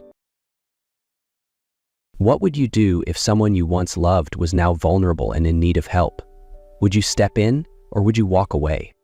Ryan Cole, a successful architect known for designing some of the city's most iconic buildings, had everything people dream of: an impressive career, a luxurious lifestyle, and widespread admiration. Yet, beneath the surface of his seemingly perfect life lay an emptiness he couldn't ignore. Nights in his sprawling penthouse felt eerily quiet, and despite the accolades, Ryan often found himself longing for something deeper, something he lost long ago. One fateful evening, amid the city's endless buzz and chaos, Ryan's world took an unexpected turn. A chance encounter with Clara Hayes, the woman he once loved more than anything, would force him to confront not only his past, but also the man he had become. Her fragile state and growing struggles would lead him on a journey of redemption, love, and rediscovery. At 35 years old, Ryan Cole was the epitome of a successful architect. With major projects scattered across the city, he was admired for his relentless dedication and undeniable talent. Ryan's face often graced the pages of renowned architecture magazines, accompanied by articles praising his innovative designs and visionary approach. But behind the spotlight, his life was anything but fulfilling. His sprawling penthouse, perched atop a luxury high-rise, was where Ryan retreated every night. It was impeccably designed, with sleek furniture, floor-to-ceiling windows offering breathtaking city views, and an all-encompassing silence that greeted him like an unwelcome guest. Despite the success and acclaim, Ryan felt a gnawing emptiness that he couldn't shake. Ryan's phone never stopped buzzing. Messages from clients, reminders from his assistant, and an unending schedule of meetings left him with little time for anything else. Work consumed him entirely. Yet, on the rare evenings when he allowed himself to pause, the quiet of his home seemed deafening, wrapping around him like a cold, suffocating fog. In those moments, he couldn't help but wonder, what am I missing in life? Ryan had built an enviable career, but the price of his success was steep. Forgotten relationships, buried emotions, and a heart that seemed to have lost its way. One busy evening, Ryan was sitting in his sleek luxury car, stuck in the unending rush hour traffic. The red lights seemed eternal, and the blaring horns of impatient drivers only added to his growing frustration. His phone on the dashboard buzzed incessantly with notifications from clients and reminders from his assistant about unfinished tasks. He sighed, his gaze wandering aimlessly out the window. Across the street, a woman was struggling with several grocery bags, her arms weighed down by their load. One of the bags slipped from her grasp, spilling fruit onto the sidewalk. She bent down to pick them up, her movements slow and labored. Ryan was about to look away when she suddenly wobbled, her hand clutching her stomach as if trying to steady herself. His heart stopped. It was Clara Hayes. Her hair no longer had its usual shine, her eyes looked tired, and her figure had softened, her pregnancy unmistakable. Clara, the woman he had once loved more than anything, stood before him now, fragile and exhausted. Without hesitation, Ryan stepped out of his car and crossed the street. He reached her just as she stumbled and fell. "Clara, can you hear me?" he called, his voice trembling with concern. Clara let out a faint groan, her eyes fluttering shut. Tinkling quickly, Ryan scooped her into his arms, her frail form trembling against his chest. As he carried her to the car, her faint breath sent a pang of fear through him. His chest tightened as he sped toward the hospital, the city lights blurring past. His mind consumed with one thought: I can't lose her. As Ryan sat in the hospital waiting room, memories of Clara flooded his mind. They came rushing back like scenes from an old movie, bringing both joy and heartache. They had met when Ryan was a young, ambitious architect with little to his name. At the time, he was working at a small firm, struggling to turn his design dreams into reality. Clara, a passionate elementary school teacher, was his biggest supporter. She would listen to his bold ideas, comfort him after every rejection, and constantly remind him, "Ryan, you're going to make it, just keep pushing a little longer." They lived in a tiny, run-down apartment with mismatched furniture from thrift stores. The kitchen often smelled of burnt food whenever Ryan attempted to cook, but they always laughed it off. Those days were challenging, but Clara's presence made Ryan feel like he could conquer anything. However, as Ryan's career began to take off, things started to shift. He spent less and less time with Clara. Romantic evenings were replaced by late-night meetings and endless business trips. Clara tried to be understanding, but she couldn't ignore the growing distance between them. One night, after a networking event, Clara confronted him. "Do you ever feel like we're living in two different worlds?" Ryan was caught off guard but brushed it off, saying, "You're a part of my world, Clara. I wouldn't be here without you." But Clara didn't feel it. His promises became increasingly hollow, and eventually she left, hoping to rebuild her life on her own terms. When the doctor informed Ryan that Clara was stable, he entered the hospital room, his mind swirling with questions. Clara lay on the bed, looking smaller and frailer than he'd ever seen her. Her hands rested lightly on her rounded stomach, as though shielding the baby. "Clara," Ryan called softly, pulling a chair closer to her bed. She opened her eyes, her gaze tired yet guarded. "Ryan." "You don't have to be here," she said weakly. "You collapsed in the street, Clara," he replied, his worry evident. "I couldn't just leave you there." Clara sighed and turned her face toward the window. After a long silence, Ryan asked, "How did it come to this? You're living in your car, Clara. Why?" She hesitated, as if debating whether to answer. Finally, she began, her voice quiet but steady. "I left you. I really thought I could start over. I got a new job, rented a small apartment, and things seemed okay at first. But then the company downsized, and I was one of the first to be let go. I didn't want to go back home. I didn't want anyone to see me fail, so I tried to hold on here." She paused, her eyes distant, lost in the memories of her struggles. "I tried to hold everything together, Ryan," Clara admitted, her voice shaking. "But my savings ran out faster than I ever imagined. The rent, the bills, everything just kept piling up. I looked for work every single day, but nothing came through. When I couldn't afford the apartment anymore, I had no choice. The car became my only shelter. I didn't want anyone to know how far I'd fallen." Ryan sat in stunned silence, her words cutting through him. "Why didn't you call me?" he asked quietly, his voice laced with guilt. Clara turned back to him, her expression colder than before. "Call you? For what? You've got your own life, Ryan. I wasn't going to be your burden." "Clara, you know I'd never turn my back on you," he said, almost pleading. "I had a right to know." "Ryan, don't ask," Clara interrupted sharply, her eyes flashing with resolve. "There are things you don't need to know, and this is one of them." Ryan wanted to press further, but when he saw the exhaustion in her eyes, he stopped himself. He realized that now wasn't the time to push her for answers, even though his questions continued to gnaw at him. After leaving the hospital, Ryan was adamant that Clara couldn't return to the car she had been living in. "You're coming to my place, no arguments," he insisted. At first, Clara protested. "Ryan, I don't need your pity," she said firmly, though her voice was weak. But Ryan interrupted her, his tone unwavering. "Clara, this isn't pity, it's responsibility. You need a safe place, and I'll make sure you have it." Ryan's home, vast and modern, seemed to spring to life the moment Clara stepped inside. However, Clara remained guarded, uncomfortable in the luxurious surroundings.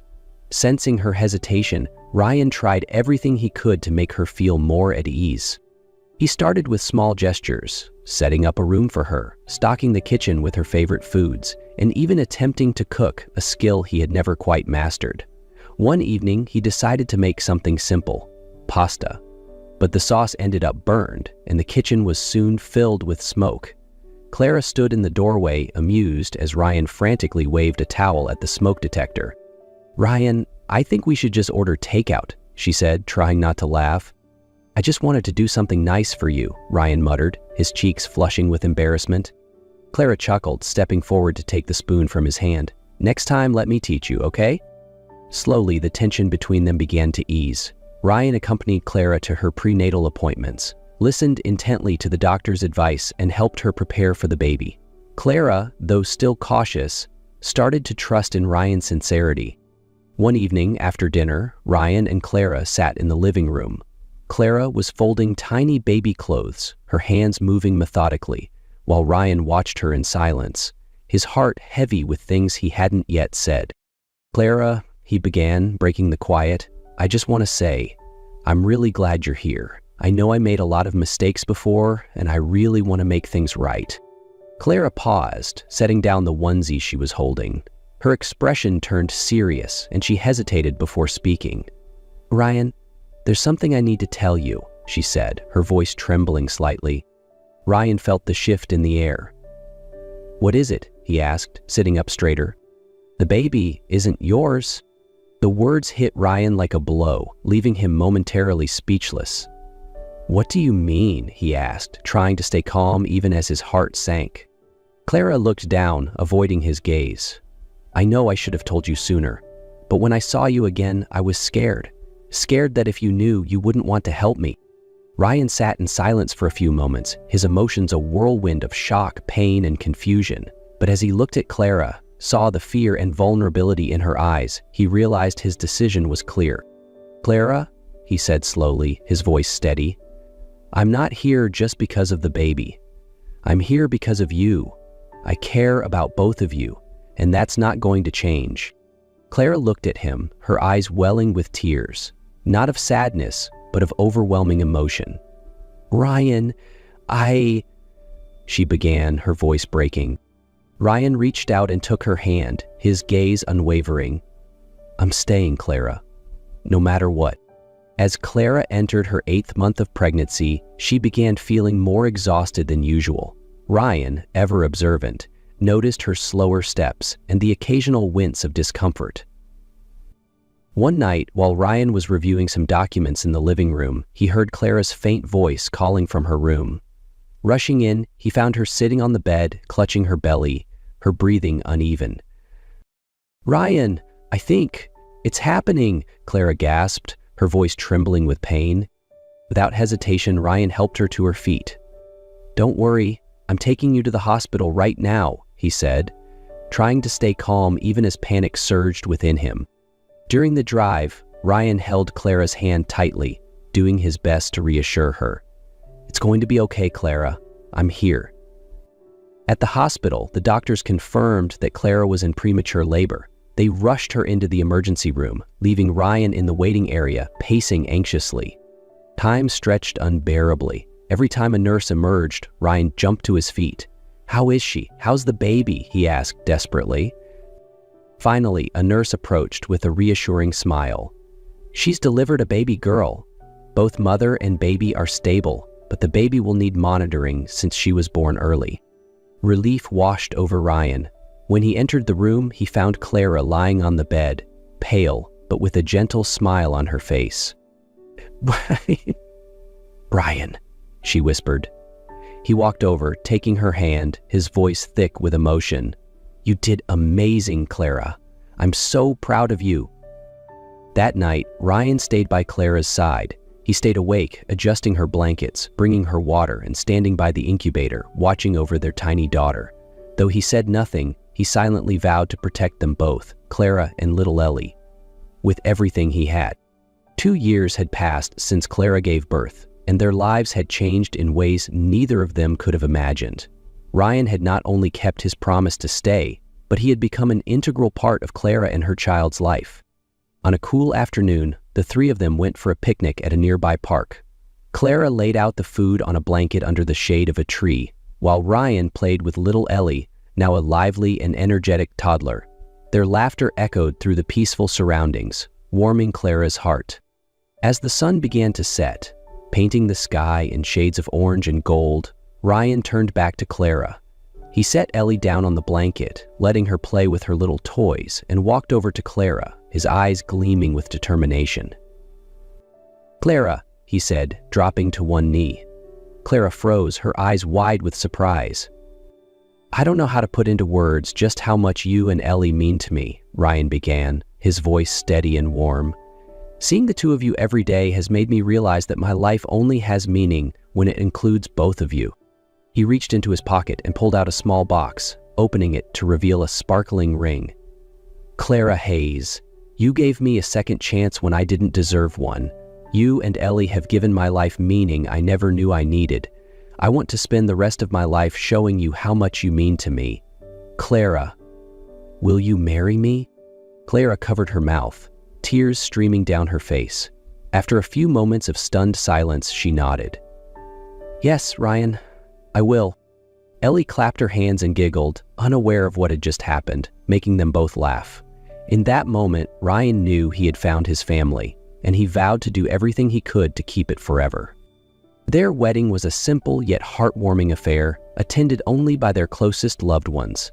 Clara wore a modest white dress, her eyes sparkling with happiness as she held Ryan's hand. Ellie, their adorable flower girl, beamed with joy as she watched her parents exchange vows. At that moment, Clara knew this was a new beginning, not just for her, but for their growing family. After the wedding, Ryan and Clara built a life filled with love and laughter. The once cold expanse of Ryan's house was now a warm and lively home, echoing with Ellie's tiny footsteps and the chatter of family dinners. Ryan often spent his evenings teaching Ellie how to draw and dream up magical houses, while Clara read bedtime stories to her, filling the room with giggles.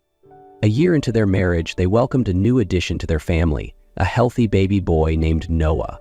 This time, Ryan was there for every moment of Clara's pregnancy, from doctor's visits to sleepless nights, as Ellie grew curious about becoming a big sister. The day Noah was born, Ryan cried as he held him for the first time. Clara looked at him with a soft smile and said, "You did it, Ryan. We did it." Their lives weren't perfect, but every challenge only made their bond stronger. Ryan embraced fatherhood with open arms, whether it was Ellie's bedtime giggles or Noah's late-night cries. Every moment, big or small, became a testament to the love and family they had fought so hard to rebuild. Family outings to the park, cozy dinners filled with laughter, and moments of quiet joy became the foundation of their happiness. Ryan, Clara, Ellie, and Noah were more than just a family. They were living proof that sometimes love isn't about finding someone perfect but choosing each other every single day, no matter the obstacles.